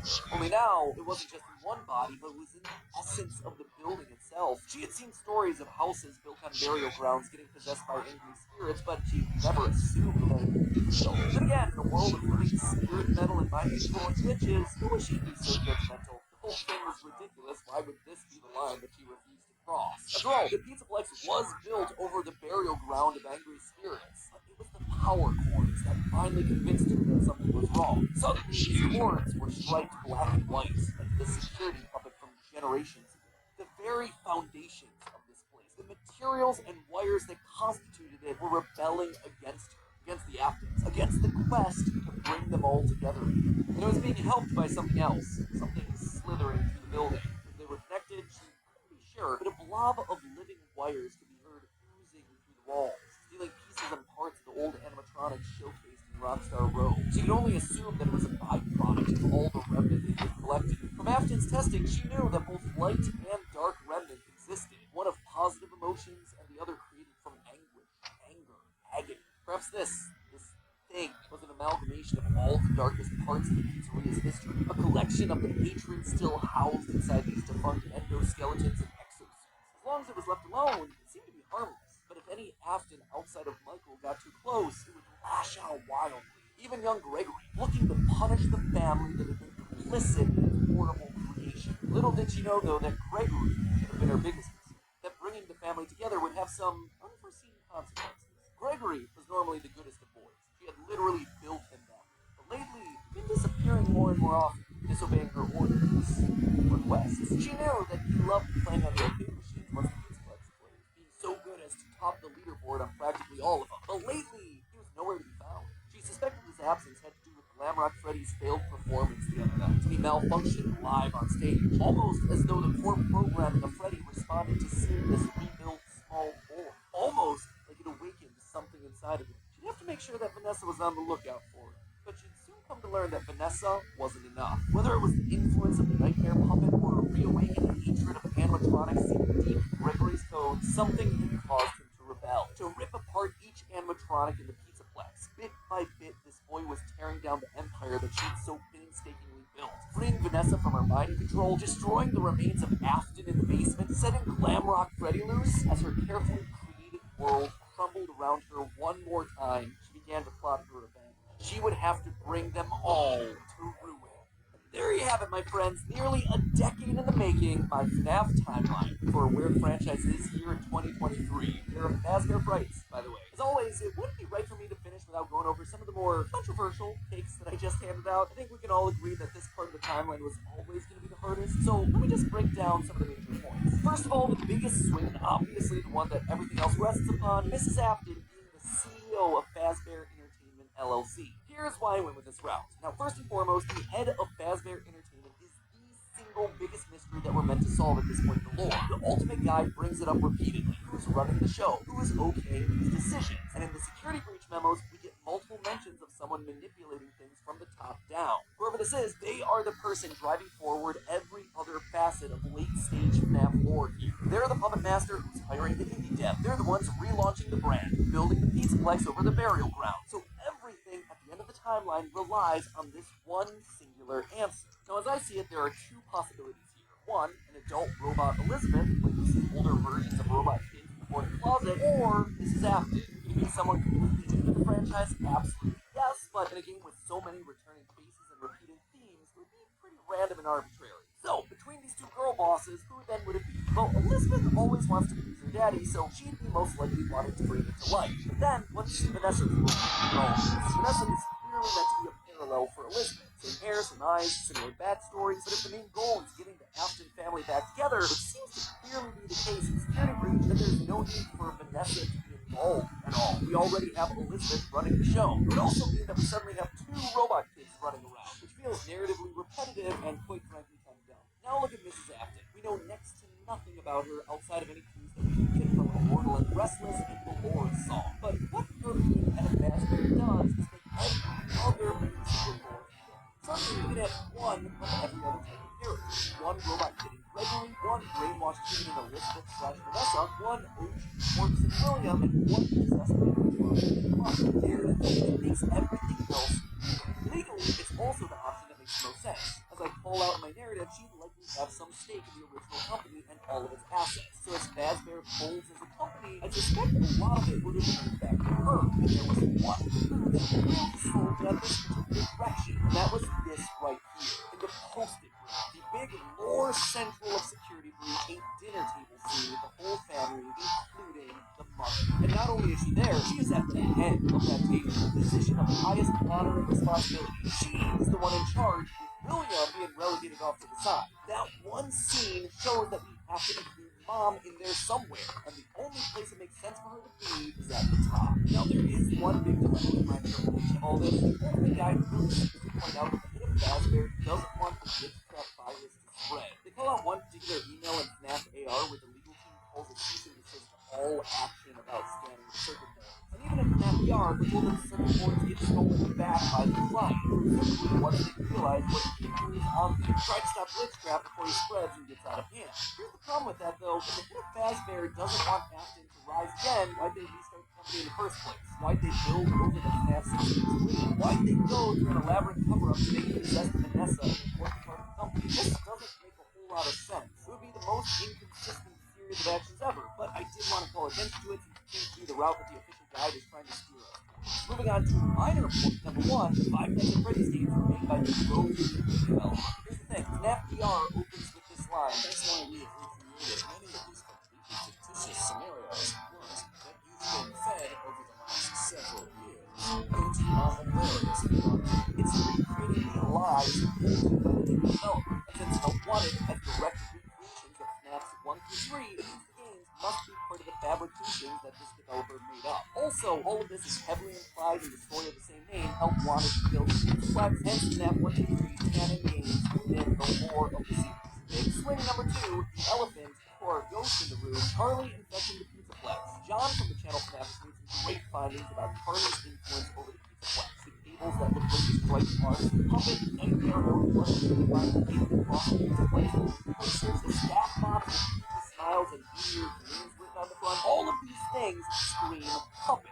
Plus, the puppet mask not having tears and blob seems to imply that Charlie's spirit exists elsewhere. She is still in play, and she has an important role, especially in Charlie's post-it. The doors to the post-it room in the game's code are called Charlie doors. And inside, you see a bunch of lit-up nightmare-stacked bot heads. Suspicious, to say the least. The channel ID Fantasy did a great job looking at the post-it notes, including that the blind child / Gregory isn't alone in this room, but rather might be communicating with someone. A spirit, Charlie. Charlie's spirit seems to have pulled a poltergeist.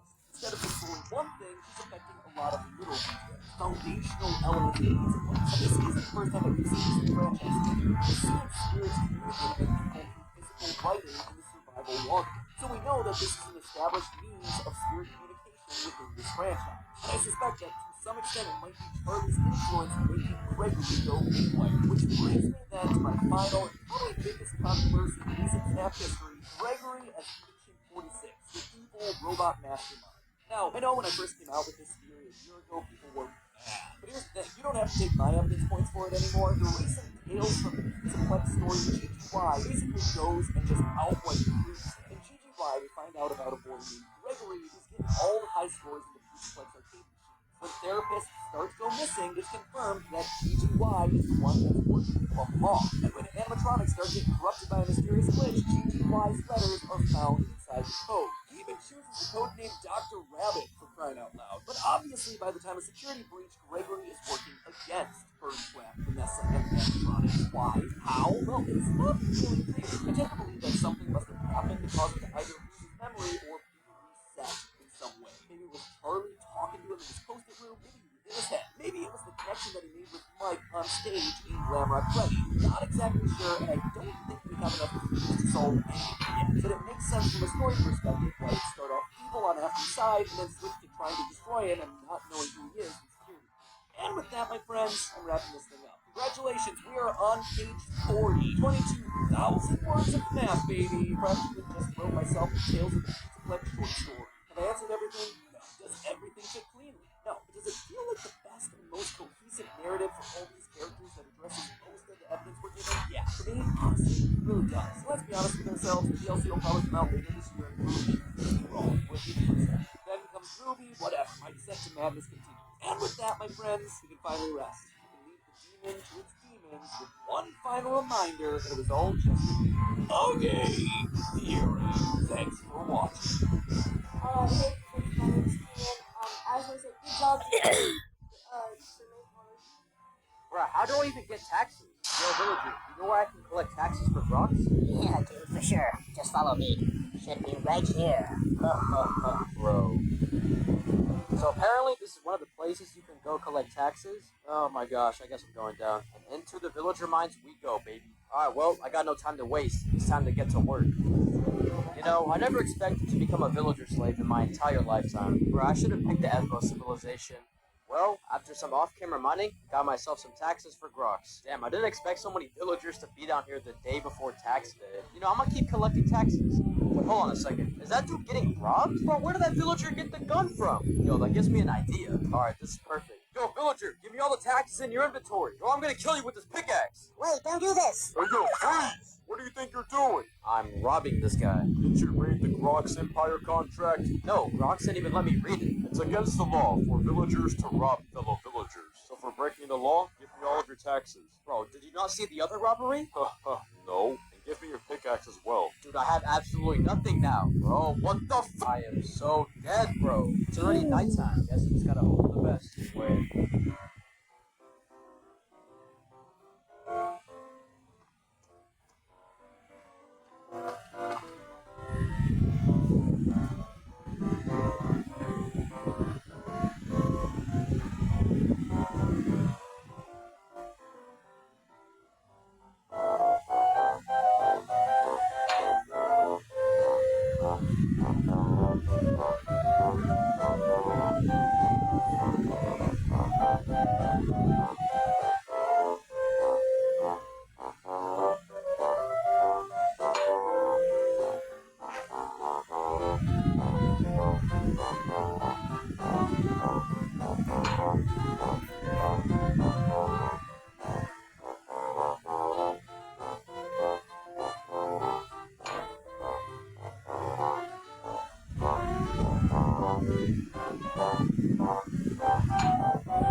Okay, then today we're going to be 100% completing every single possible mission in Hendrix Picture.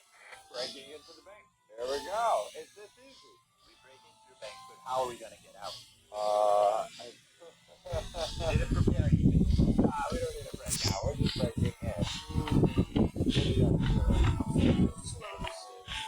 Has to be with your clothes.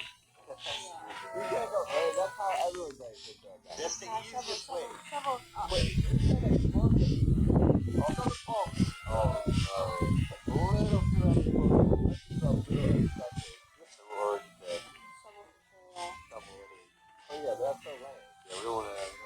Okay, it's pretty lame, but we'll do it. Oh, my God. All the items. There's no way to handle that. Start off with this, right? Just start. Yes. Oh, good. Why is that car on fire? Never crazy iron. Are these all Russian?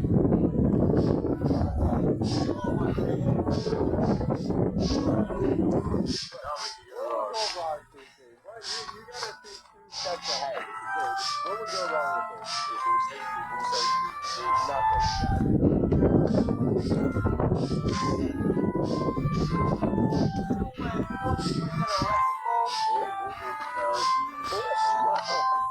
Only 3 left. Teleporting, right?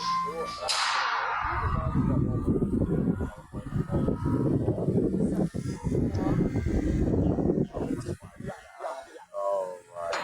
Man, we got always. Why are we so bad at this? Okay, we'll try the laser every time this time.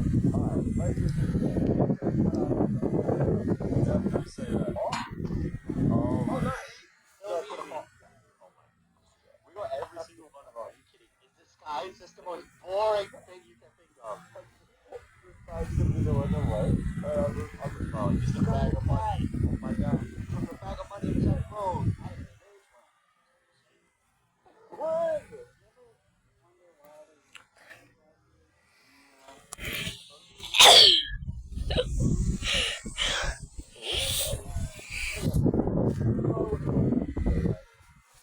Hey, There he is. we don't even need to rob the bank. We're in the money club. You're in the bank now.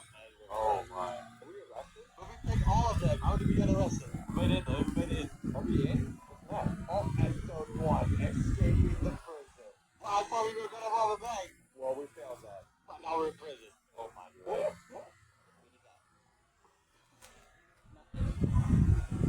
Did you just do a Among Us? But it is technical time.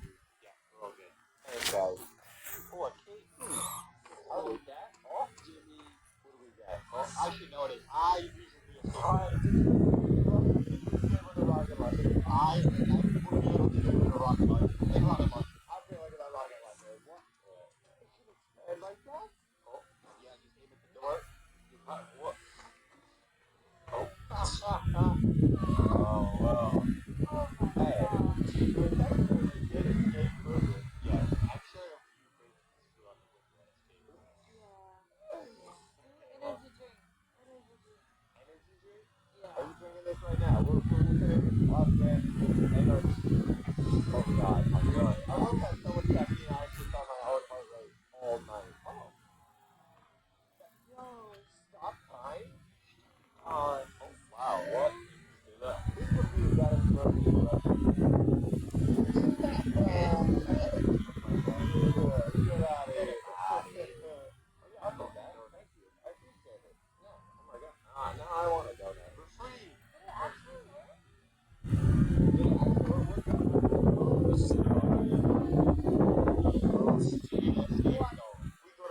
I didn't read the status test before I read that. Okay.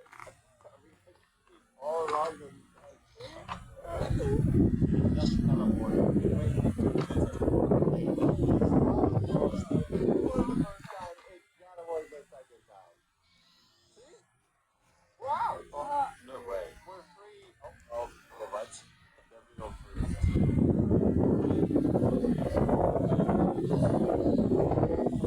Yeah, all the police saying that we need to get out. Wait, no. Wait, what? What? Why? Oh, September 9th. Whatever.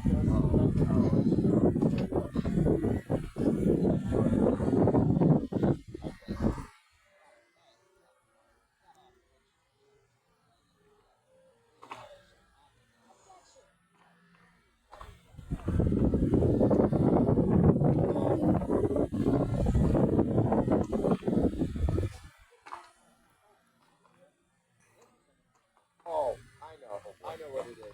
What is it? It's this guy's bag, and I'll tell you why. Because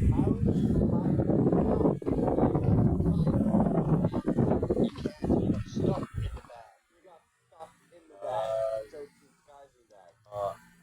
I'm presenting this.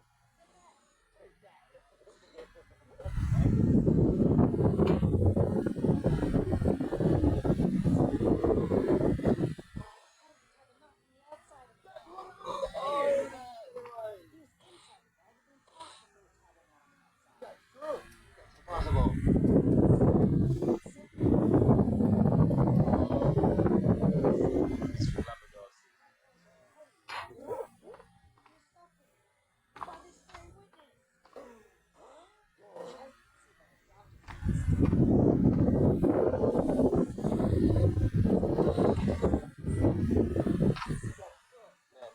Only lawyer that's gonna make Saul Goodman Jason. Alright. Why would he do that?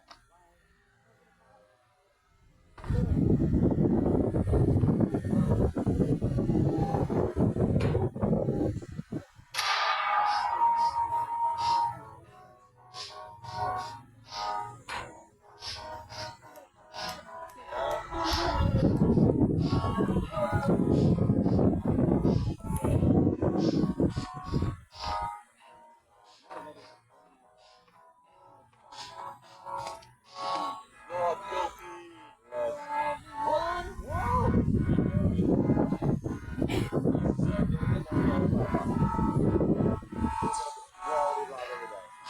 Oh, Lord.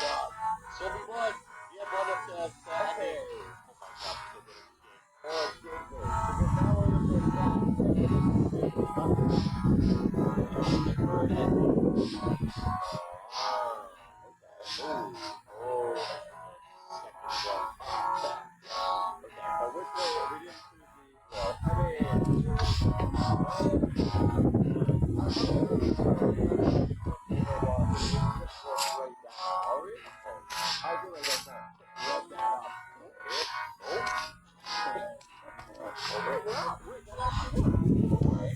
Oh my god. What is the pass escape there? That's a big word. I'm just gonna choose the big word. What? You walk through walls? Oh, okay. Nice. Okay, I don't even need to walk. What could go wrong? I can walk through walls.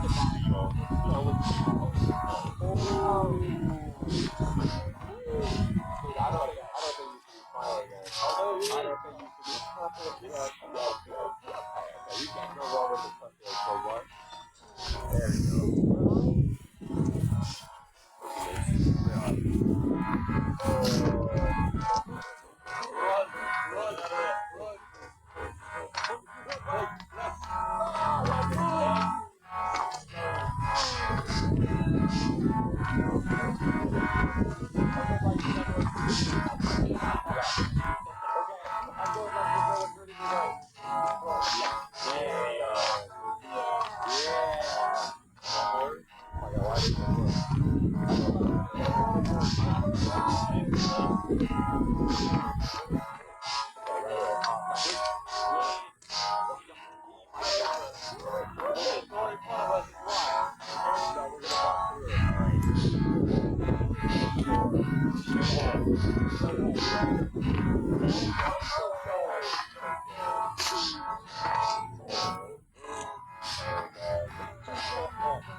Oh, nice.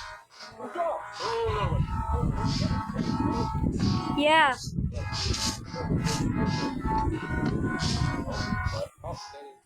Huh?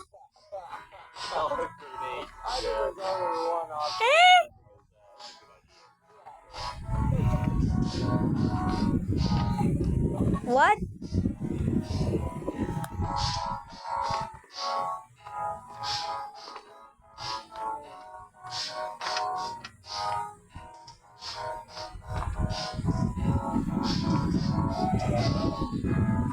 Oh, he's just trolling.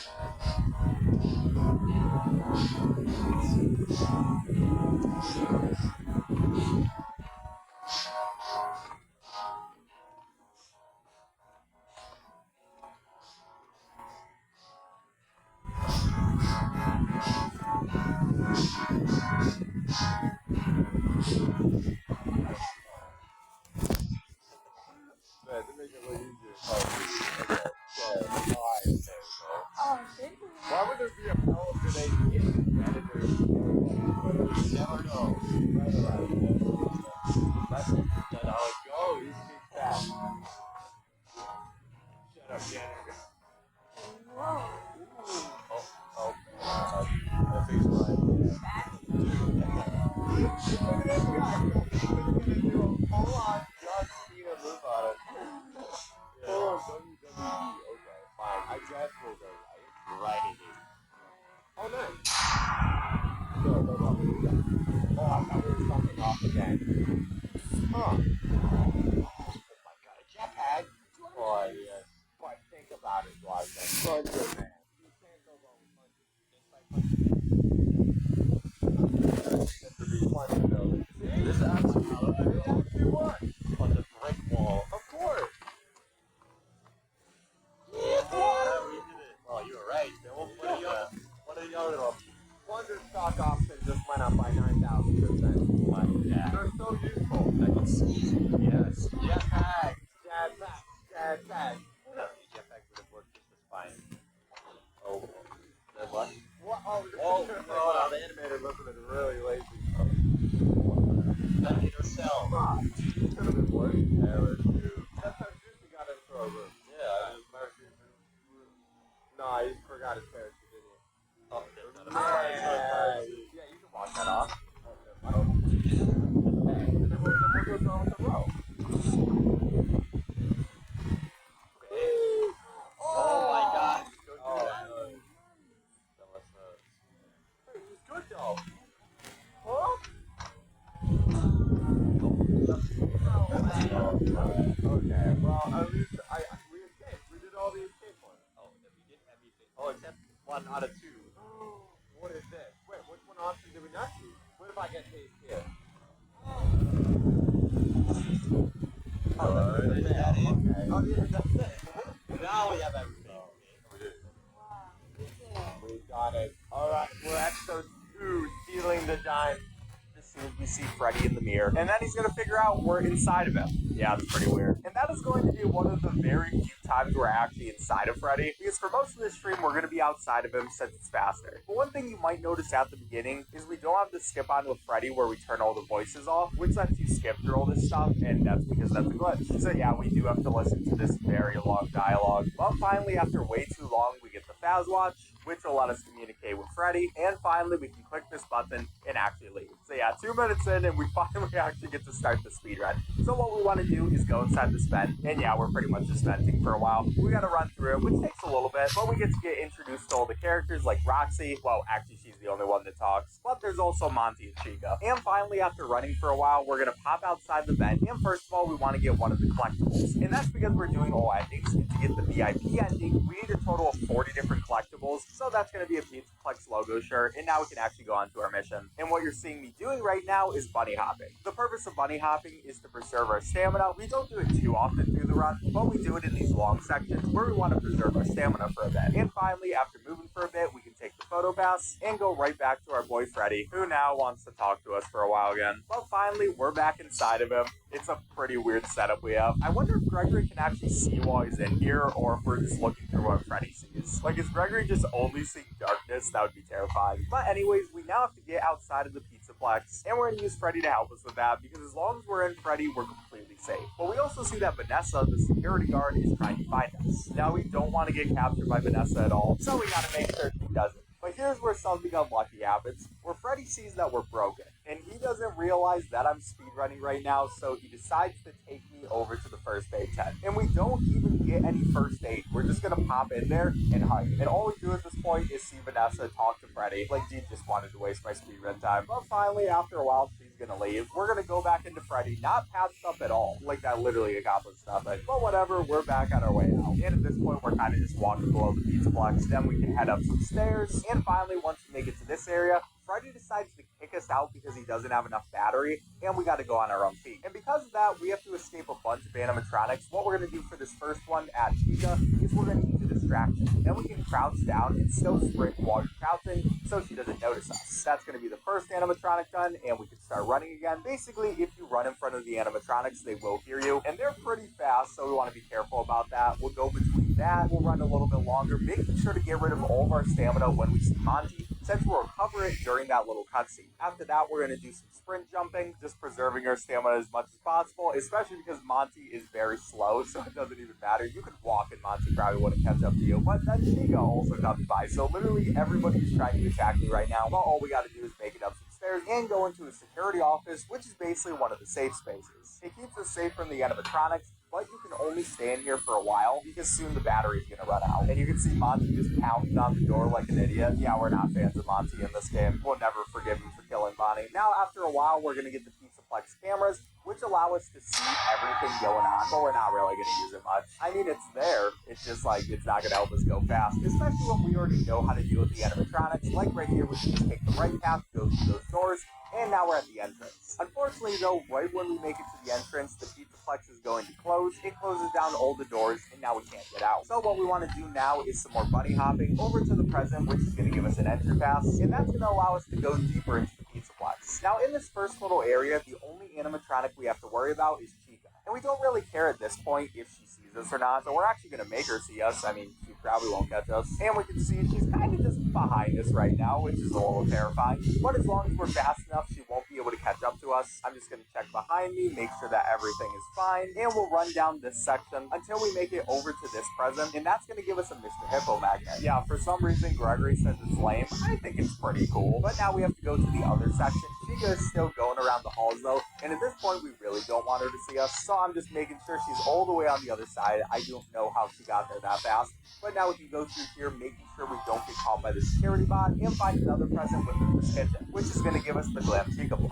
So at this point, we just got to head downwards, go over to this place, put in our complimentary entry ticket, and it eats our pass. So Freddy recommends trying the magnet we found, and yeah, now we've hacked the upgrade machine, and we got what we needed. So at this point, we can go into the daycare. But Chica is facing fast behind us, so we got to make sure she doesn't murder us. At the very least, though, we get to one of the most fun parts of this video game, the daycare. Now, once in the daycare, we immediately see all the stuff from both Sun and Moon, and that's because that's the animatronic that's in charge of this place. You can see, he's a pretty cool guy. So we'll run forward a bit and get jump scared right here, but it's not a jump scare. I mean, it's a nice jump scare. He's such a friendly guy, and he won't let us leave, so what we want to do is distract him, and they're always going to focus on the distraction instead of ourselves. So we can go around at this point and get a level 2 security badge, which lets us go to more places, as well as get a flashlight. And after a little bit, Sun is going to come up, and because for some reason the power turned off, he's going to transform into Moon. Which, by the way, we do have to watch these cutscenes, because while I did say the category is glitchless, they can't actually call it that, and instead they call it skipless. And unfortunately, that does include not skipping the cutscenes.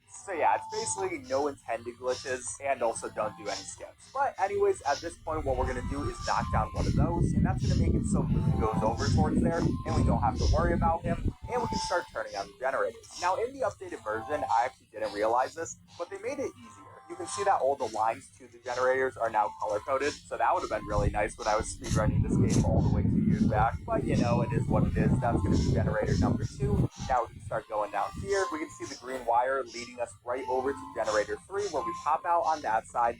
Moon is finally starting to clean up the mess we made, and we can get generator 4. And yeah, with this whole setup, there is no way that Moon's going to touch us. So finally, we can go over to the yellow one and get generator 5, which is going to turn on the light. That means that Sun is back. And now another little jump scare warning, kind of, not really. But Sun's going to be mad at us, ban us from the daycare. And yeah, that's unlucky because I really liked him. I mean, I didn't want. Okay, great.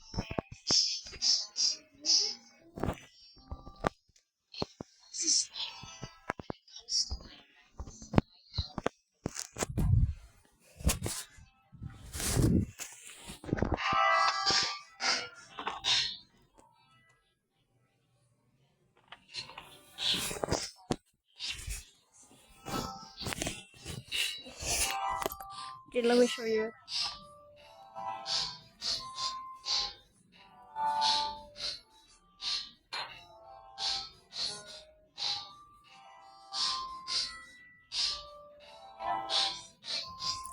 I picked it up again. Dude, are you even gonna show me? Yes, I am. Look at me then. Look at me then. You should take. Look, like this. You carry this, like, until it's almost picked up, and then quickly change to this.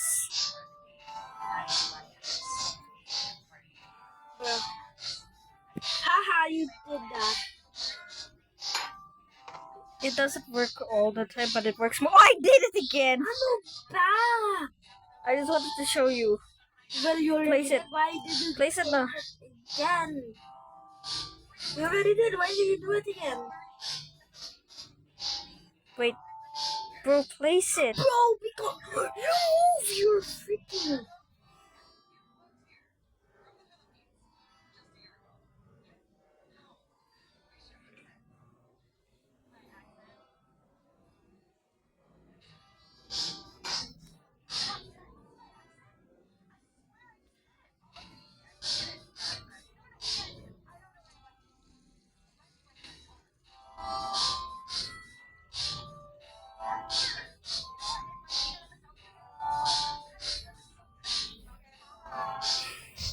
Time well spent. Yeah. Because it takes like an hour to just pick it up normally.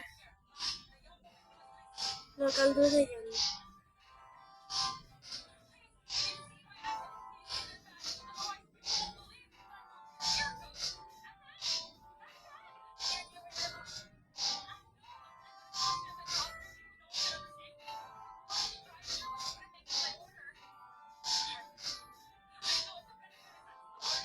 Put it back. This is now a game for us. No.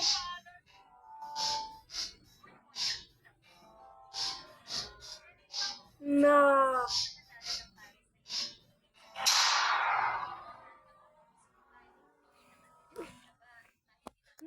How is it so hard? Move, guys.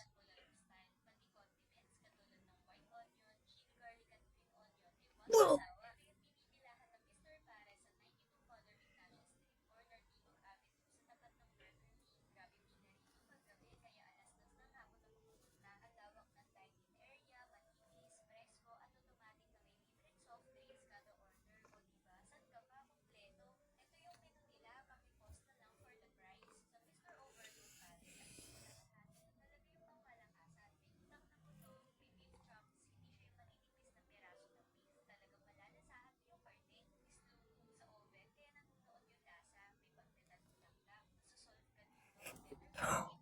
Noise.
Yours?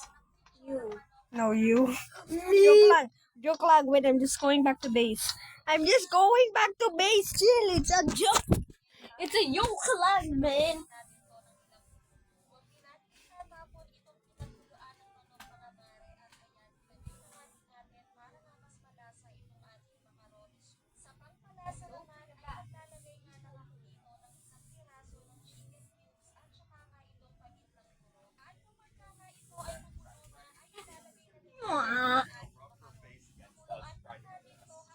Pretty good start so far, especially because for this speedrun, my goal is to get it deathless. This is a long, like 2-hour speedrun, so there is a lot we have to be careful about and not die to. Anyways, at this point, now we're going to go through this door and we're going to go into the recharge station. While we do that, yeah, Vanny is kind of just skipping there. Good for her, which is going to freak out Gregory, but Freddy has no idea what he's talking about. Finally, after talking for way too long, we can exit out of Freddy. We also see that it's 1 a.m. now, and what we want to do is head over to this present, which we're going to pick up, and that's going to be a sun plush. Looking pretty cool. Then we also want to head over to this bathroom amongst all the lag.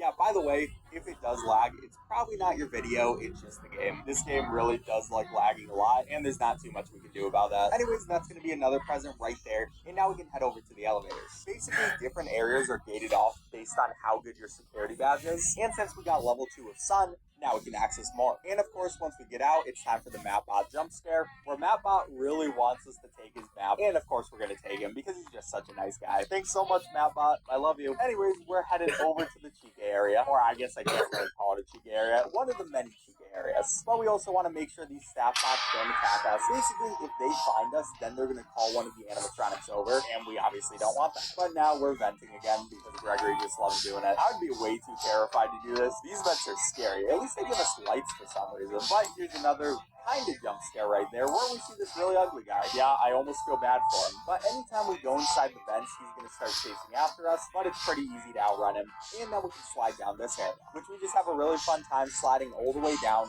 And now we're going to do our first save. Even though I am going for a deathless run, I'm also realistic. So I'm going to save in a few different points and also get the Fizzy Pass ready. But in this area, it is now time to deal with Chica. What we can do is use our light to get her to come over to us, and then we're just going to duke her out. And one thing about this game is if you're on a slightly elevated surface, then the animatronics lose track of you. So because I went on this table, Chica has no idea where I am, and we're just completely fine. Yeah, we're going to be using that a lot, so that's pretty cool. Anyways, now it's time to get another security badge. But anytime you get a security badge, the animatronics are going to find you. So yeah, we're trapped in here while Chica's trying to murder us. But thankfully, we can deal with Chica by using the pizza bot. So what we get to do for the pizza bot is go and make a pizza. We're going to start out with the sauce, which the sauce kind of looks disgusting, but that's fine. I mean, Chica loves pizza. Next, we're going over to the cheese, and I mean, it looks a little bit better than the sauce. And now it's time for the meat. We can just go set that stuff down. And finally, the non-meat, which is just not meat. Not sure what it is, but it's something. So finally, after all of that stuff onto our pizza, we can head over and bake it, which is going to take a while, so while it does happen, I like going and checking on Chica. She's looking good. But now we can take our pizza out of the oven, and we just wait here for a second. Now finally, after a little bit, Chica is going to show up, and she's like, pizza! And yeah, she's going to eat some pizza. So yeah, there we go. Now we can get another save point, because again, might as well be safe. And we're going to head down. At this point, we have to head past Chica. So it's another one of these points where we're going to have to crouch sprint. I'm going to stop right here. We can start crouching. We can see Chica. She's looking good as she's eating her pizza. And we make it over to the loading dock. But unfortunately, it's another place where we can't actually exit yet. Yeah, this game just loves giving us these areas where we can't do anything. They give us hope, and then they say no. Now Freddy wants us to come back, but Chica is right there. Now what we want to do is actually get her to come towards us, and we have to juke her right here. So what I'm going to do is just run over to the right, do a little circle, make sure Chica doesn't find me, and she's going to teleport. So she just teleports a lot because for some reason these animatronics teleport, and once you make it to a certain area, they're going to teleport to the next. So now she's going to be over in this section, and yeah, this just doesn't make any sense at all. What we want to do is juke her out one more time, be able to make it past her. You can hear her running behind us, and we are kind of terrified, but we should be fine, because as long as we outrun her enough, we should be okay. And now before we go over to the atrium, we want to go and get another present, which is going to be the Glam Roxy plush, before we see another Mapbot jump scare, followed by a white woman jump scare. Yeah, that's just what the community calls it. Or at least my Twitch community, one of the two. So now we get to see Vanessa on the TV. She's like, oh, I caught you, you're never going to escape. But she's also not the smartest person in the world, so she also left a screwdriver in here, and we can just use that. We're just gonna escape. I don't know what she was thinking. But now we also have Vanny after us. Luckily, the thing about Vanny is you barely ever see her in the entire game. I think we're gonna see her like one more time in the speedrun. She just doesn't show up. I don't know why. She must hate us. Anyways, that was a very easy section, and now we can make it out of here. We'll just go straight over to the elevator, and we start hearing a message from Freddy. Apparently, Freddy's kind of injured or something. I don't know, he just seems lazy. And now we have to head over to Roxy Raceway to help out Freddy. There's some robots just kind of chilling, but they're pretty easy to pass by. And after a bit, we can head into Roxy Raceway. But before we actually go and rescue Freddy, we do want to turn the corner to the right and get another gift, which is going to be the Roxy balloon. Now we see a bot is right there, but we don't really care about getting caught, so I'm just going to jump right on top of these boxes and go towards Freddy. Don't worry, Freddy, I'll talk to you in a second, but first I gotta get some presents. Look, what's more important, collectibles or Freddy's live? I think we all know what it is. That's gonna be a Roxy mask, and then we're also gonna ignore Freddy again to go over into this corner, and we're gonna get a frozen Roxy treat. Then we're gonna completely ignore Freddy. He's trying to talk to us. He's complaining, like, please, Gregory, help me out. Meanwhile, we tell him, is there anything I can do? And then don't hear his answer. Look, I already know what I have to do to help Freddy. It's not like he's that important. So now we have this section where we have to dodge Roxy. Now, Roxy's a very scary animatronic because she's very fast. So what we want to do is just not let her see us at all. What I'm going to do is wait for that staff pod to go by, walk through over here, and continue on my way. Now we can see that Roxy is over to the right. She's kind of just creeping. And finally, once we make it to the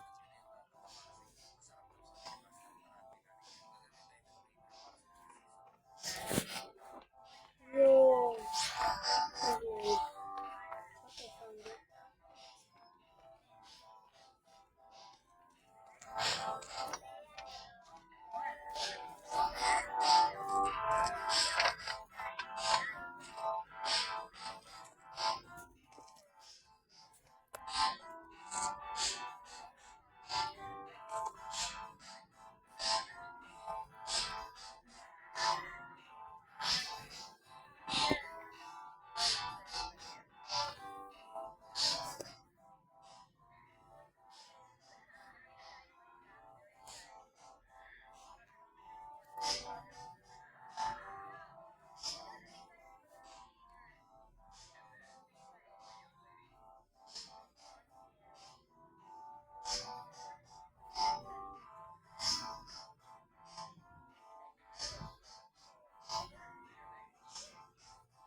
Stop running.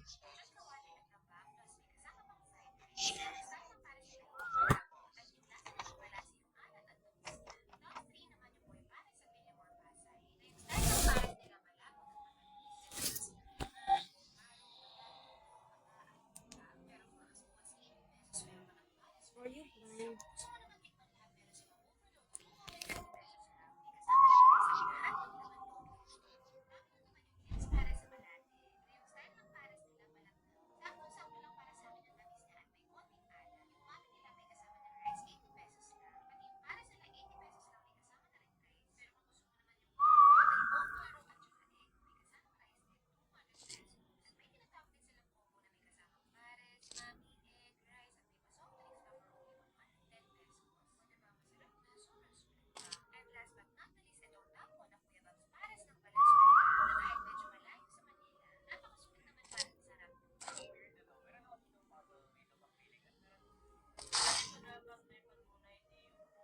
Excuse me, the store is now closed.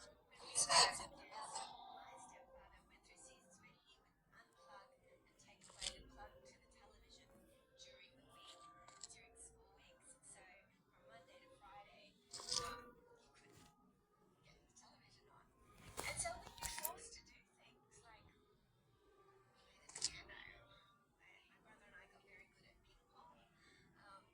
Excuse me. Why can't I push?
Excuse me, the store is now closed.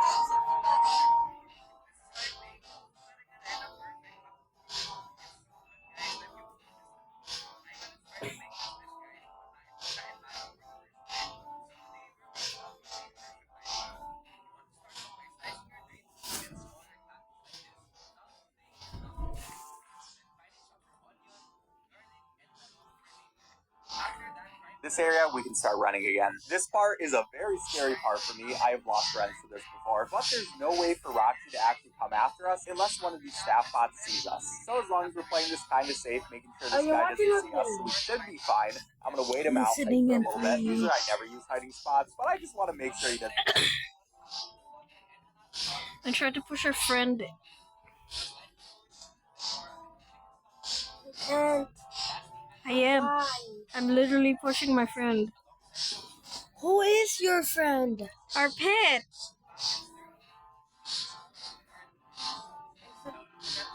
You said friend.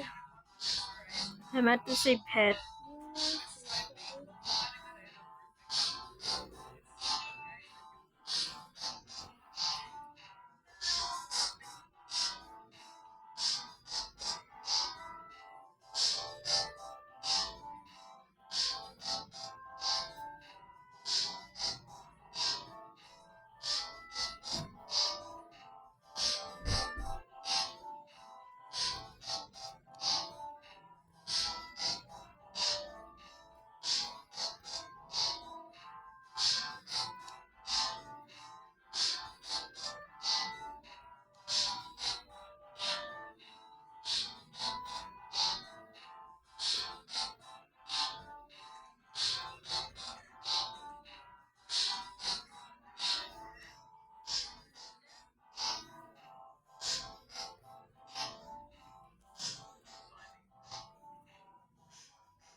watch this.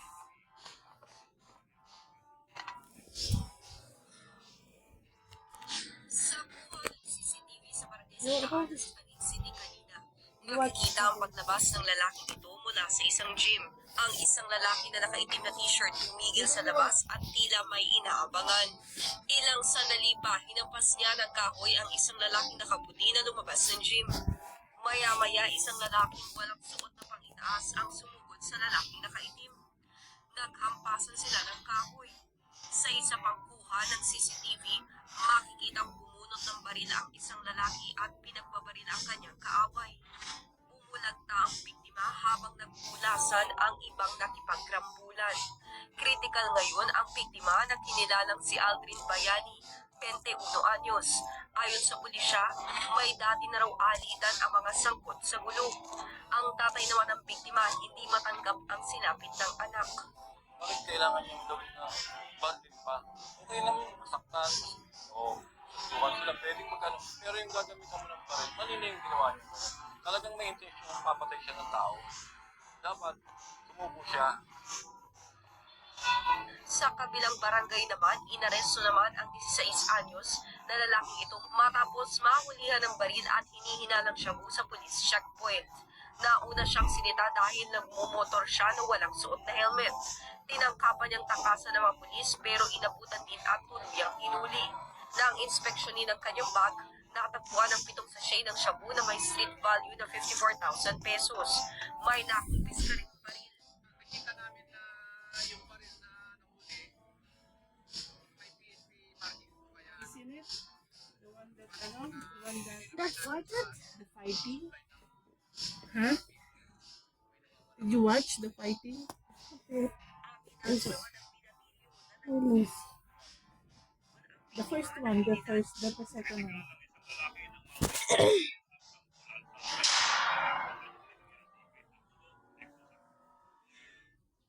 You look at the place.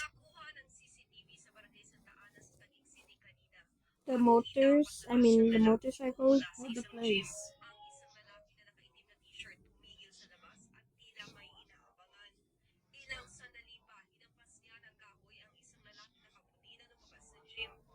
Maya-maya, isang lalaking walang suot na pangitaas ang sumugod sa lalaking nakaitim. Naghampasan sila ng kahoy. Sa isa pang kuha ng CCTV, makikitang bumunot ng baril ang isang lalaki at pinagbabaril ang kanyang kaaway.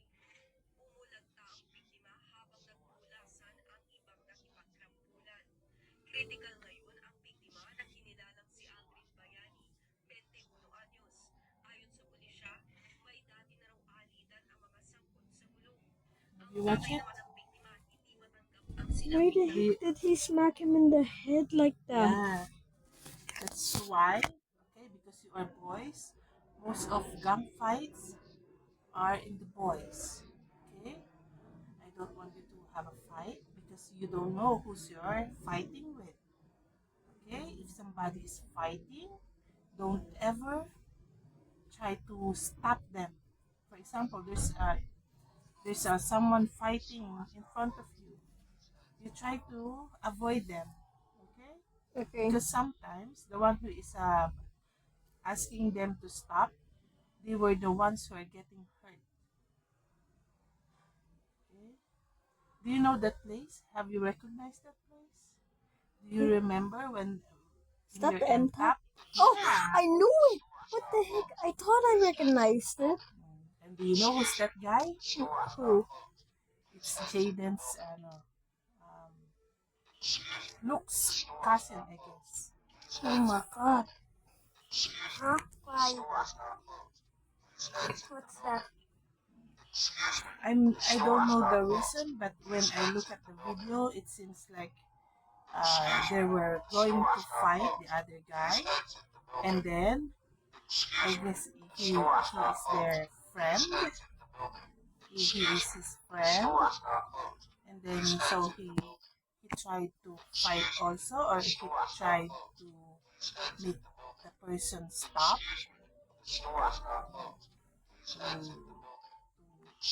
You're not listening. Okay.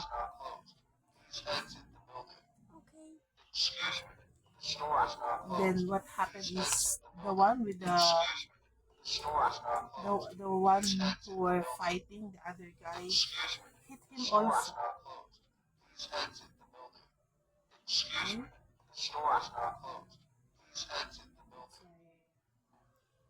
I don't know. Just avoid, okay? Avoid conflicts, avoid fighting. Because sometimes there are evil people. There are evil. The evil is telling some kids to, oh, you kill this, you kill him, kill him.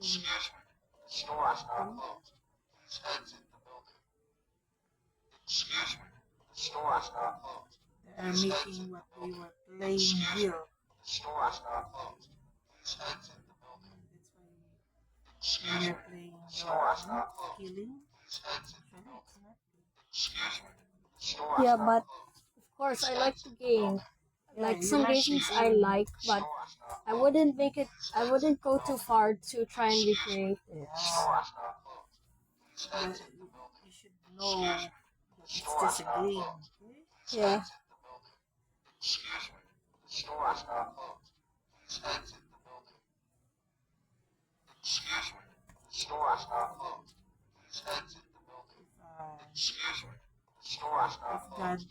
allows, you have money, I want you to learn martial arts, but still, it's not for fighting. Yeah, it's only for self-defense.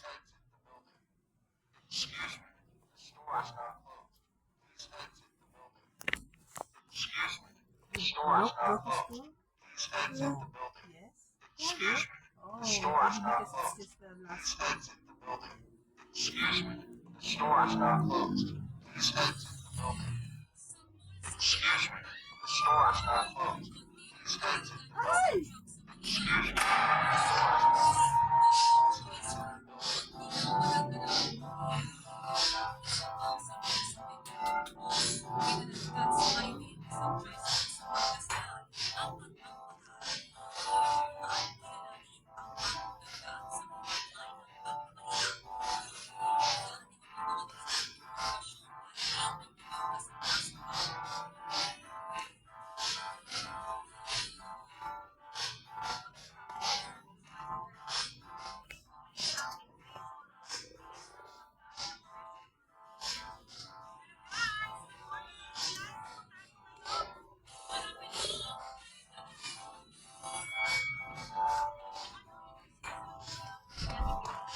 Let's go on a private server.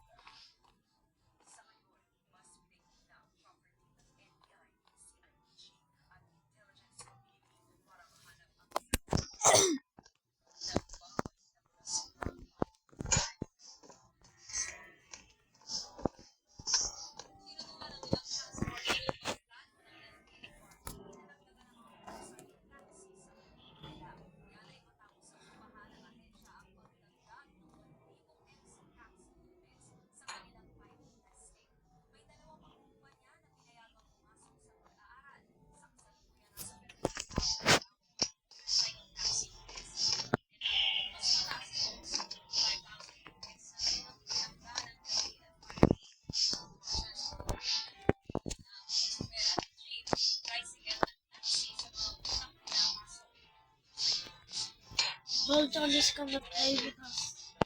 Yay!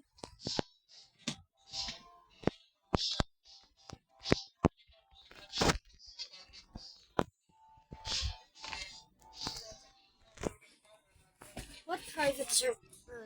Yours, of course. Who is yours? You. Who's me? Who is? Stop it.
How the heck did I end up here?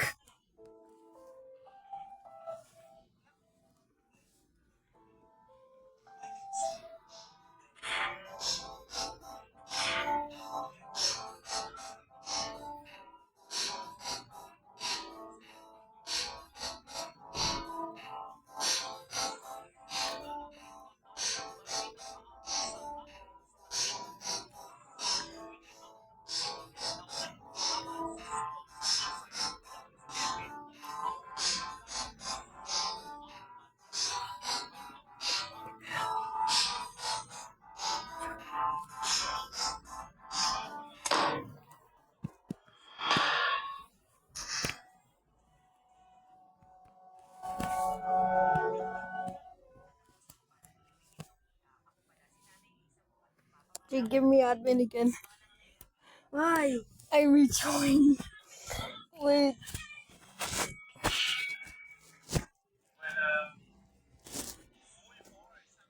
Roll left. Sal. Nerdy emoji.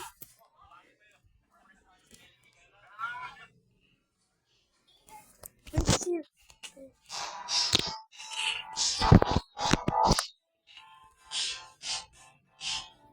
What does that mean? What does that mean? Yeah.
Can you please remove all employees? I'm lagging. Well, it's not laggy. It's laggy for me. Problem.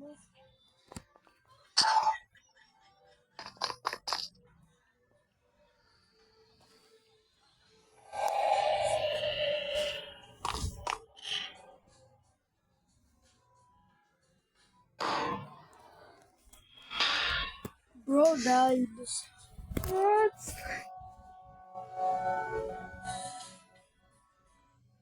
Another kitchen tools na sigurado.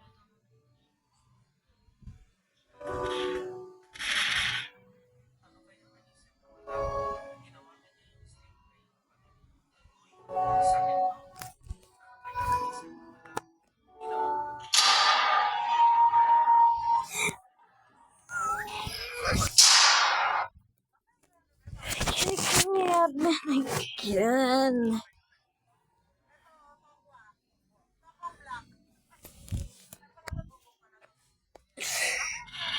Oh, why is it so laggy? Oh my god, why is it so laggy for me?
Why am I so itchy?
Why can't I pick things up now?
kailangan ko i-check yung review.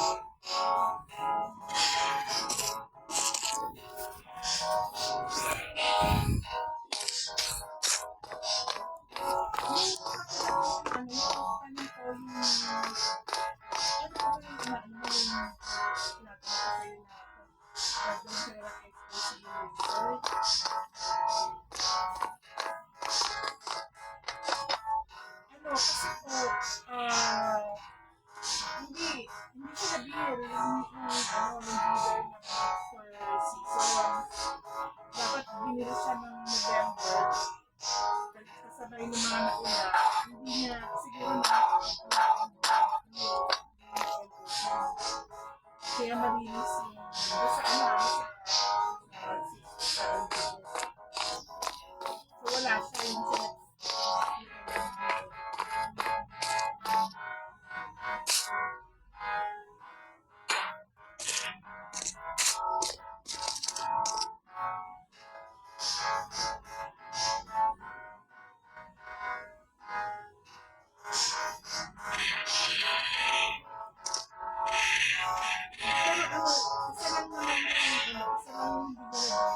kasi yung isama nito yung kaya siguro hindi niya na-feel.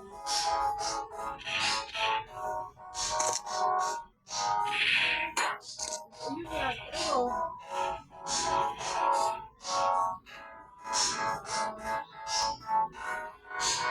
ayun, tapos meron din sa fundamental na hindi ko mahulaan yung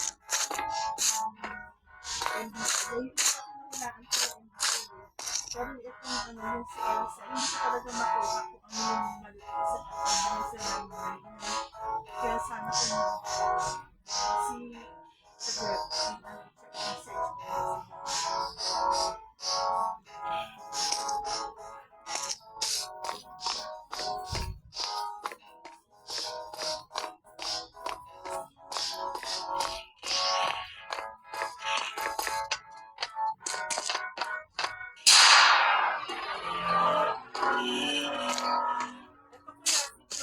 Parado.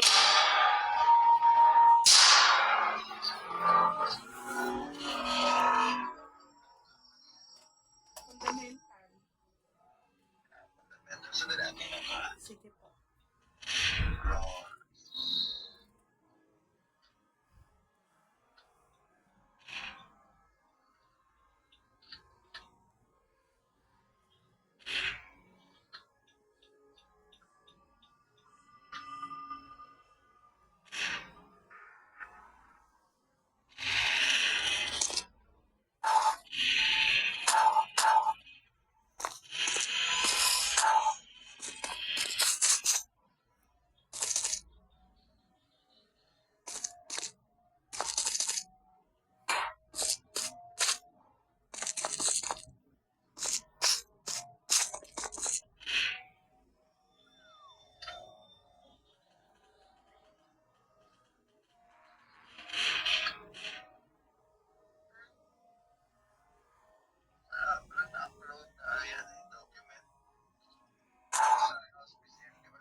Hindi ko po alam, hindi ko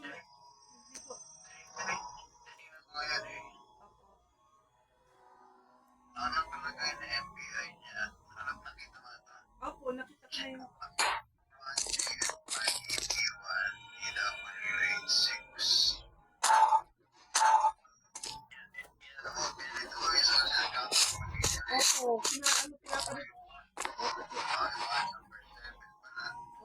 na yung sinubukan ko nga palit. Ginawa ko ng 1 to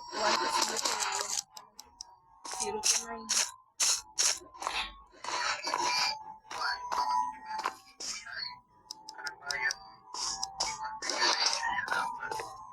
Ano po, number, tapos zero number, tapos letter na.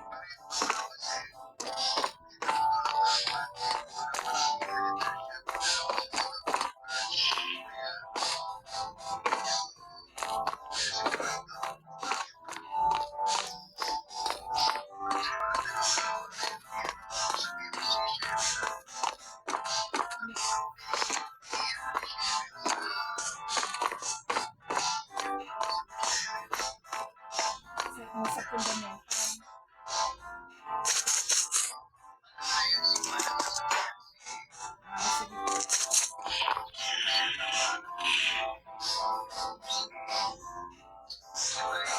po. Sige po.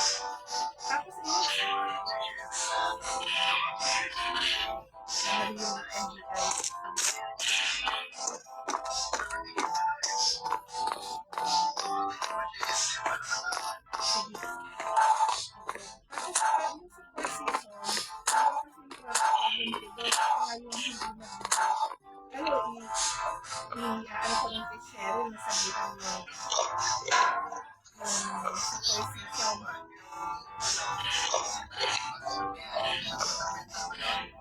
Hindi, yung fundamental si Elsa.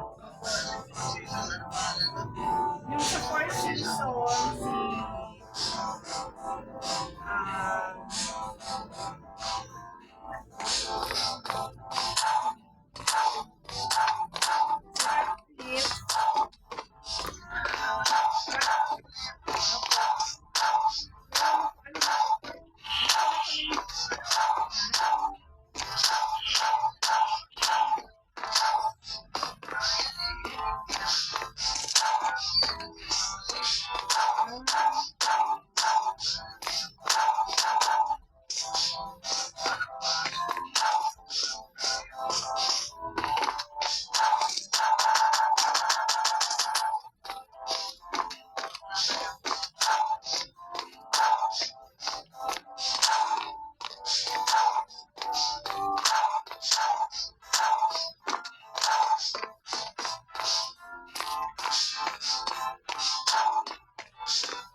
Hi.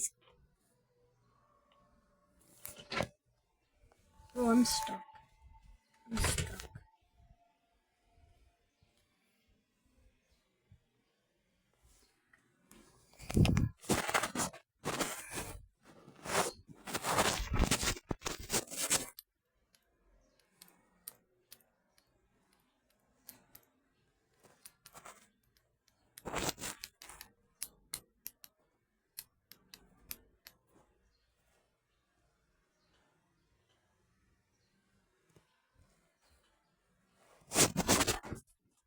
What the?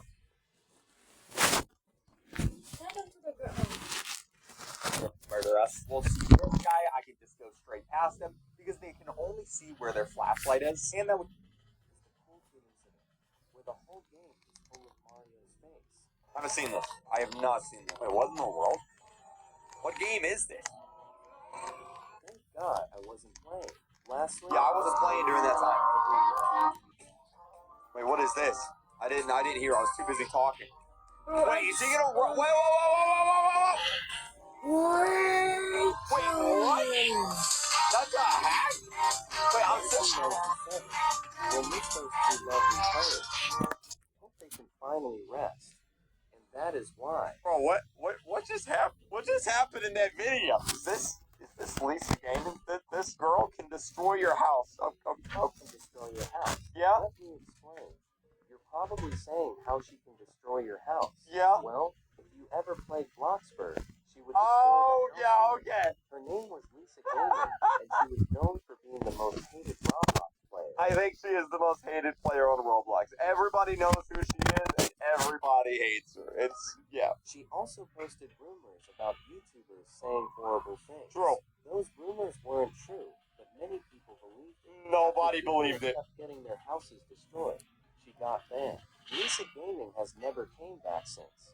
Glad she is gone now. So, it's actually kind of funny. So, what she would do, of course, Lisa Gaming, is she would go around Bloxburg and destroy your house, which technically isn't against the terms of service. You can do that in Bloxburg. It's a total jerk move, but it's not breaking the TOS. What got her banned from Roblox, I believe, was all the videos that she made on all of us YouTubers saying that we were doing terrible things, and, yeah, she got her account deleted. I like how the moderator note says bye-bye. That's good. That's real good. Go buy this face on Roblox. Okay. Face was uploaded to Roblox. Turn up a little bit more. A user named Shogi uploaded this face. Okay. And his was 666.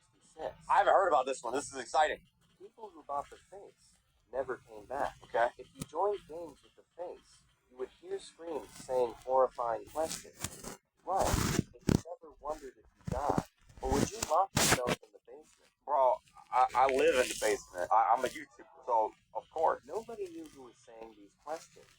Roblox also banned the people who bought the face. People also saw this in their screen when they played. Well, that's creepy. That's really creepy. Yep, there's even breathing. Okay. The face was then deleted from the game entirely, never to be seen again. Stay safe. Did he say what the name of the face was? Because I don't think he did, and I don't think that's true. But wait, no, he did. User called J Dog. Roblox J Dog. We're Googling. Oh, I see. Okay, so J Dog, it looks like the original account got banned at some point. But if we look it up, I mean, yeah, you can see there's a few here, a few copycats. But essentially, what happened is that this user was the 666th player on Roblox, which meant right up here his ID was 666. And according to Roblox, well, it would appear that they turned him into a creepypasta. Pretty much just a creepy story. It's not real. So this TikTok is fake. Oh, this looks spooky. And these are always so, like, quiet. So if you ever joined the game Crown, okay, you would go missing. Crown? It tracks your address once you press play. Here's some footage of the game. As you see, it's really dark. Yeah? look at that text. It says, "Come smile with me." That face right there is the face that you see once you go missing. That monster can steal your soul and take you in its chains. Okay, dude. Look at that face if you ever play this game. So if I play this Roblox game, it's gonna steal my soul. Okay. Why, whenever I look up this game, I get a bunch of Frozen games. Frown, and we get Frozen too. Oh, it says Ice Cast. Oh my god, I found the game. I found the game. This is it. Here we go. Frown. Alright, let's play. Let's see. Person who made it is named Help Me Get Out. That's a little bit. Okay, so we're in the game, and I don't see what was in the video, but I do see a giant frowny face. Oh, hey, bro, this is creepy. What the heck? This thing jumps at me. I'm gonna pee my pants. Wait, it looks like you can talk to it. Wait, what? Is this a good idea? All right, let's do it. Please be my friend. That's the only thing he says. Please be my friend. If I touch him, do I die? No. Wait, what? So he's fine. Did you hear that? He like cried. What is this? What is this? What if I touch that? What if I touch any of these? Or if I jump over? Bro, what is going on in this game right now? Hello, frowny guy? Bro, he's literally crying.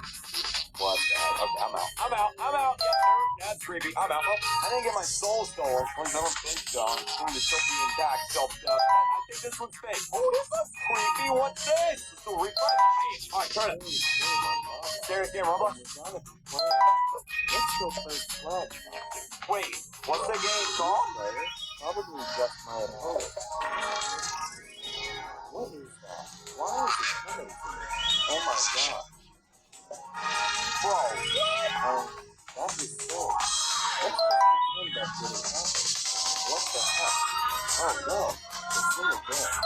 Okay, alright, I don't want to see how this ends. I don't want to know how that ends. Let's see what this game is, and let's just hop into it. No players online. I found the game. This is the game. Okay, alright, let's actually play it. I don't want to know how that video ends because I don't want to get spoiled. I want to do all of, whoa, what is going on? This looks legit. What the heck? Oh, wait, what? You for the best experience, play in a dark setting and wear headphones. Bro, what the heck is this? Okay, I have a gun. I can reload said gun. Okay, so I'm guessing this is like capture the flag. We're just like find the flag. Oh my god. Okay, I see the flag. Something happened as soon as you grab this flag. Let's do it. Okay, we have the flag. Ooh, the sky got dark. You guys see that? Oh, dude. Bro, what is that? Bro, what is that? There's a music box? Wait, what? Bro, what the heck? I'm sorry. I didn't mean to do that. I'm so sorry. Okay, we are out of here, bro. Dude, what the heck? Ooh, I saw it. You guys see that? I saw it. I 100% saw it. We're about to capture the flag. All right, just give me flag one. There it is. Okay. All right, everything looks pretty normal. Like the music's a little bit creepy, but other than that, everything looks pretty fine. Wait, was that red before? I don't remember there being anything red over here. Oh, that definitely was not red before, dude. What? Everything good? Okay. All right, we're good. All right, yeah, everything's fine. It's just the win. Let's grab the flag. Got it. Bro, it says somebody joined the game. Dude, wait, it's legit. Oh, snap. Maybe I should have watched the end of the video. Oh, God. Okay, all right. Oh, no. I got a bad feeling about this. Oh. Why do I really want to This is rush going to be this? flag number 2. Bro, I'm like so scared right now. Oh, there he is. Okay, so now we just need the one final flag. Let's see what happens. Is my account about to get banned? Jump. Is my soul gonna get taken by this Roblox game? Oh, there it is. Flag. That's it. Grab it. Got it. We have the flag. Okay. We have to take it back to our base, and then like we got it, dude. We got it. Oh! No. Wait, look at the top left. John Dev, stop what you're doing. John Dev is joined as a spectator. Do not move another step. Whatever you do not deliver that flag. Bro, what the heck? How did you even get access to this game? Wait, is that the developer of the game? Bro, that's the developer of the game. Look in the top right. He's got the little thing. Do not deliver that flag. Wait. No. Dude, I'm not even. Bro, what's going on? I'm doing it. You were from this experience, error 4309, activated eyeball. What? Bro, what? Okay, that's creepy. Did they say shakers or hackers? Wait a minute. Roblox's most dangerous hackers. Okay. She said shakers. Zargad. Zargad, okay.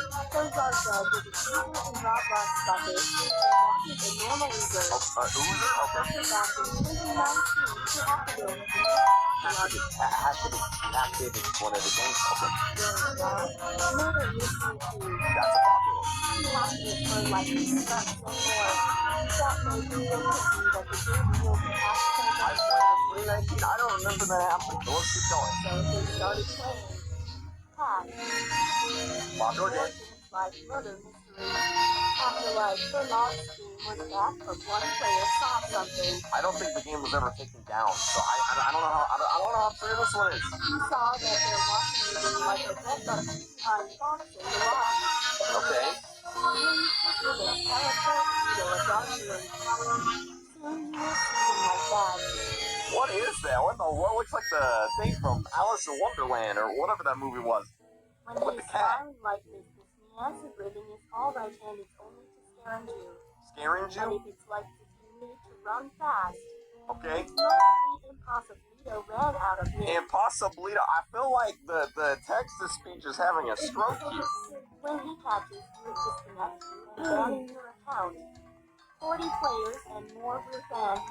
That's a lot. Even some players tried making another account. Got hardware. 2020 January got banned from Roblox, so he might not come back again. Okay, let's check this out. GAR_DAD. Oh, there he is right there. He didn't get banned. He's still in the game. He was last still online a week ago. Uh-oh. Join date 2021. I thought it said... wait, it says 2019. He joined in 2021. He's got 2 games. The default Roblox place and a Squid Game obby. What's going on here? Squid Obby by Zargad. This doesn't really seem like a hacker game. Yeah, I don't think this is a hacker game. This definitely isn't the scary place.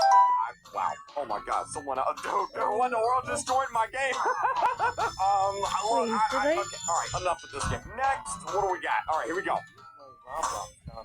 I actually didn't know where I did that. Begins with, if you play Roblox, don't scroll. New hacker on Roblox. The same game too. This is his username.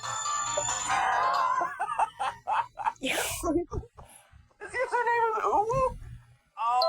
Wait, is this wait, what? You will teleport it to a game called Uwu? In that game, okay. you hear super nonsense. Okay. You will see a noob, but the noob can't see you. You see a noob, but the noob don't see you. Noob sees you, he will come to you. Okay. You will pay LU, and you will be disconnected. After that, your avatar changed to fully green, and if you play game, you're logged out of your account, and you can't even make a new one. Okay, so basically similar to the guy we just looked at, Mr. Azar. Okay. Power of Health. Adopt Me, Meet City, Brookhaven. Okay. More. You also have a game in Roblox, but if you say there's virtual He has his own game. Your phone iPad died out. Search on Well, Roblox. I'm not playing on an iPad or phone, so search on Roblox Uwu until you see the start date. You will until you see the start date. 2/27/20. Okay, yeah, I can do that. Also, wait a minute, that's edited. That's 100% edited right there. Anyway. Started today. If Okay. you log again in your account, your avatar look like this. Okay. And it's not able to change it. I'll be the judge of that. Dangerous hacker is getting you net alive. I don't know if they're more hackers, but I know one. Then users. Okay, wait. Hold up. Ooh. All right, yeah, let's check this out. 3, 1, 2, 3. There he is, right there. There's the hacker. Last online 2 months ago. There he is. Well, it's not if I join his game, my avatar's gonna turn green. So let's see what we got. I have a theory about this one here. I don't want to say it yet, but I do have a theory because this looks like the default Roblox place. This is the default Roblox place. Literally no changes. Now check this out right here. This video was uploaded on 2/27 by Ella Roblox LOL. Now if we look at the start date, it's also 2/27. The TikTok account and this video and this hacker all came out at the same time. I'm thinking Ella Roblox here, maybe I'm wrong, but I'm thinking Ella Roblox here actually made this account. She's pretending to be a hacker so that she can get TikTok followers. Especially considering her bio is I got hacked because of Jenna. Only Roblox people understand. I think that's what's going on. Alright, what's next? Dangerous hacker. Okay. Part 1. Roscoe one. Ooh. So Roscoe one. Was a stalker in 2019. Oh, he went after Flamingo. He tried to kill Flamingo. What? This reminds me of the Why is the music so part loud? 4 from That is Rust. the marker. Oh my god. Wait, was that Rust? Did he go after Albert in real life? Wait, what? His old account. Okay, his old account was.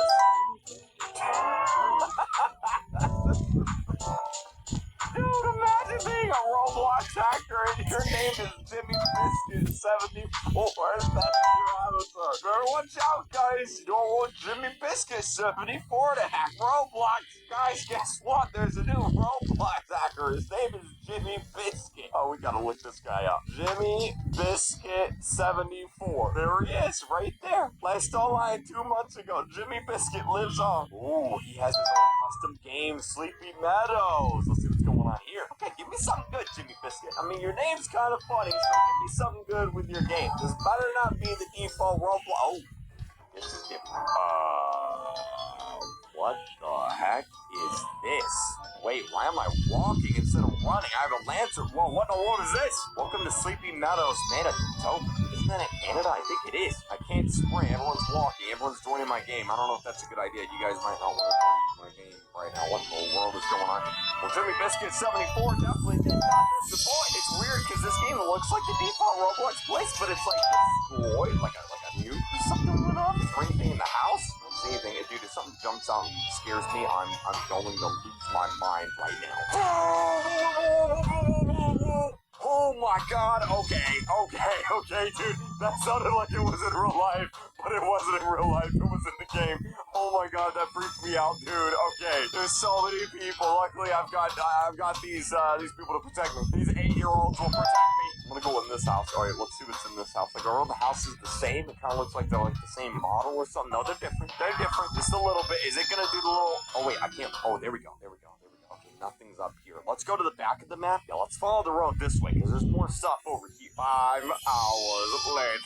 My plan right now is to just kind of follow the road. Like, there's so many houses, it would take forever to explore all of them. There's this really weird house back here. I'm curious what that is. Oh, yeah, there's got to be some... Oh, wait, who is that, bro? Who is that? Is that Jimmy Biscuit 74? Well, if I get hacked by someone named Jimmy Biscuit, I'm gonna actually cry. Oh, my God, I don't know what this is. Don't be a jump scare. Don't be a jump scare. This is literally this guy, dude, I'm literally in the middle of catching hackers, and this guy just says that he got the cat girl skin in Fortnite. Thanks for letting me know. What is this? Who is this? Okay, it looks like it's just like a dummy or something. I don't think we can actually go in this house. Oh wait, we can kind of look in there. I don't see anything in there. Oh, the door's open. Let us in. Okay, we're in. Yeah, there's nothing in here. Okay, so Jimmy Biscuit, he doesn't appear to be in the game. Jimmy Biscuit, if you ever see this video, hey, call me up. You know, come find me. That's his car right there. I don't know. Okay, let's hear it. Here we go, boys. You're in Roblox. Yeah. He hacked so much people's accounts. So much people's accounts. Kaka 4347. His sound plays.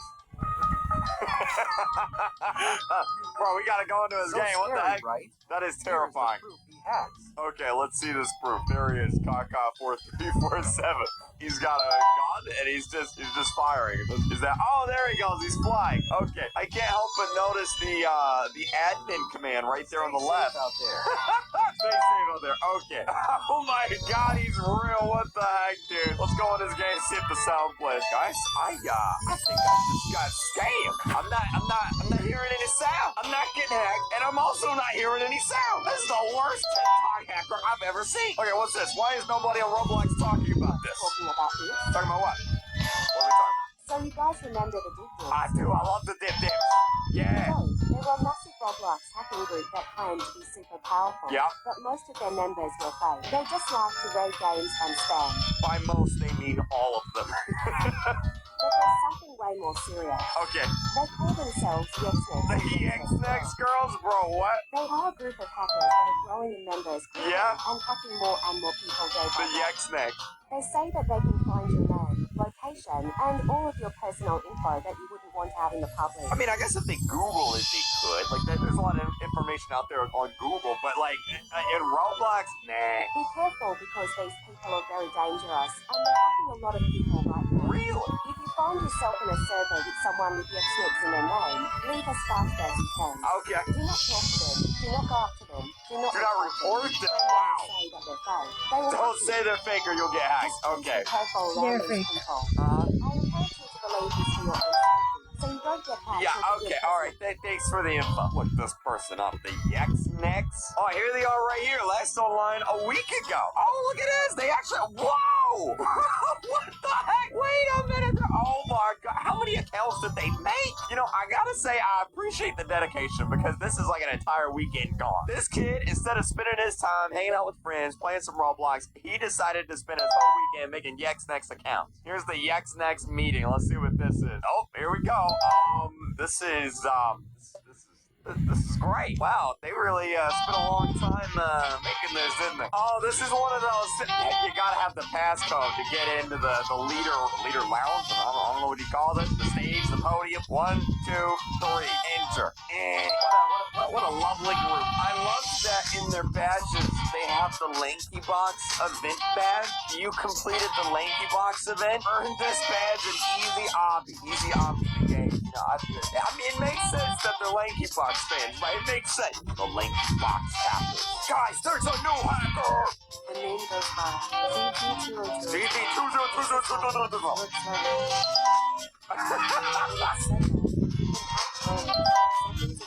Why does he look like a reject Hot Topic employee? What the heck, dude?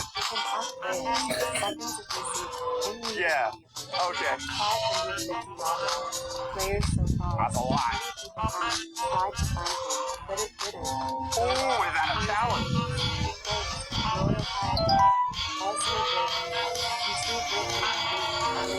So like every game. Okay.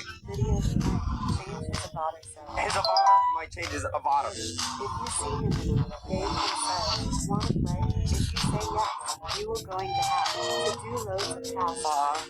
You say that you will. He's going to glitch into my screen? Also, if you saw him come up, do you leave immediately? Yeah. This is all. Stay safe, guys. Thank you. Well, here's GG2020020. His name is McLovin. Wow, look at this guy. What the heck? Content deleted. Why is all of his friends like middle-aged women? Like, what is this? My man's part of the Roblox group, along with Grandma's favorite game. You know, I don't think this guy's hacking anybody. GG20200. I bet you $1,000,000 Robux you can't hack my account. Bring it on. You can't see me. That was crazy. I'm not gonna do that. Oh, this is gonna be good. What is this? Roblox player. Why is he wearing that? Yeah. Okay, of course. Content deleted. Yeah, okay. Okay. That was cool. Wait, what? You can't search his profile? Did Roblox actually block it? I'm looking it up right now.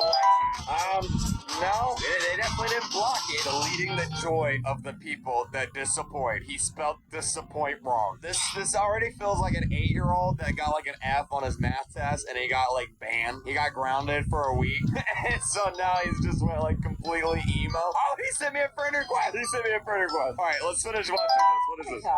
Yeah. For some reason, Roblox blocked you from searching his profile. Yeah, I don't know about that. Is proof. I think they just spelled it wrong or something. No one knows if it's Roblox who did this or It's just search filters are weird, man. Search filters are weird. Himself. Yeah. The only way to go to his profile is through his Bob Hacks. friends with Dosha Chat. Returning people. Wait, what did she say? Go back. His friends. Friends with Dosha Chat. Babosha Hacks. What? It is unknown who they are. His bio states that he will delete the happiness of the ones that disappoint. Okay, stay safe out there. There it is, I love it. You know what's really weird? The person who uploaded this video, they only have one video. It's a fresh new account, and it was uploaded on 11/5. You know, I'm thinking that maybe, quite possibly, content deleted here is actually the guy who uploaded this video. Yeah, look at this. Bob Hacks. Hacking the favorite games from the people that disappoint. He has a game called I Hate Roblox. Here's another friend. Return Seeker. Return to seek the people that disappoint. Bro, this is totally a group of like 8-year-olds that got banned. Their parents banned them for playing Roblox for a week. Now they're feeling emo about it. Guys, listen. Whenever you make a TikTok hacker video that says, please stay safe, can you make the video not be a tiny square? Look at this. Gotta like zoom in. Cautious about. Yeah. I'm talking about November 21st. November 21st. The bomb.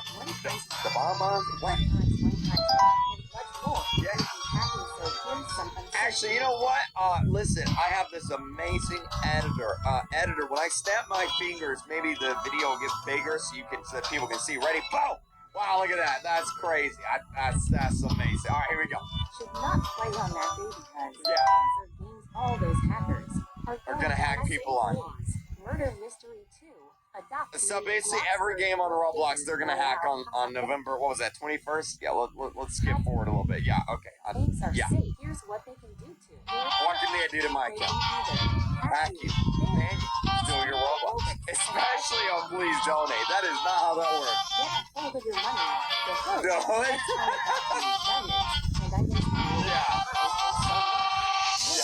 Okay. spreading menace to others and stay safe. I would recommend not playing Roblox on November 21st. On November 21st at all of No, hold up a minute. Guys, check this out. Apparently, in this video, they got a bunch... Oh, look at this. Explain this. Please make it. Apparently, they got a bunch of hate from this video. They made another video here claiming it's a joke. It's a joke. I'm doing it just to go viral. Man, they literally did all this just to go viral. Well, next time, can you make your video a little bit bigger so we can see it? Jeez, man, what are you, like some sort of boomer? Guys, wait, no. Listen to this. Listen.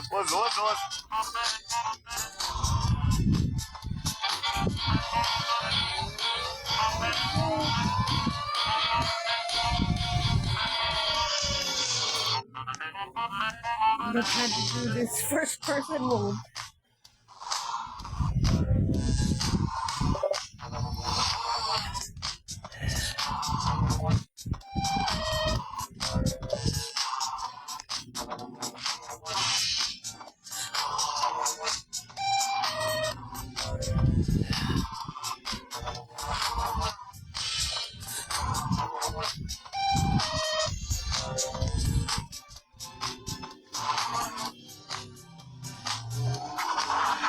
There will be some kind of racial bullshit that I didn't know about.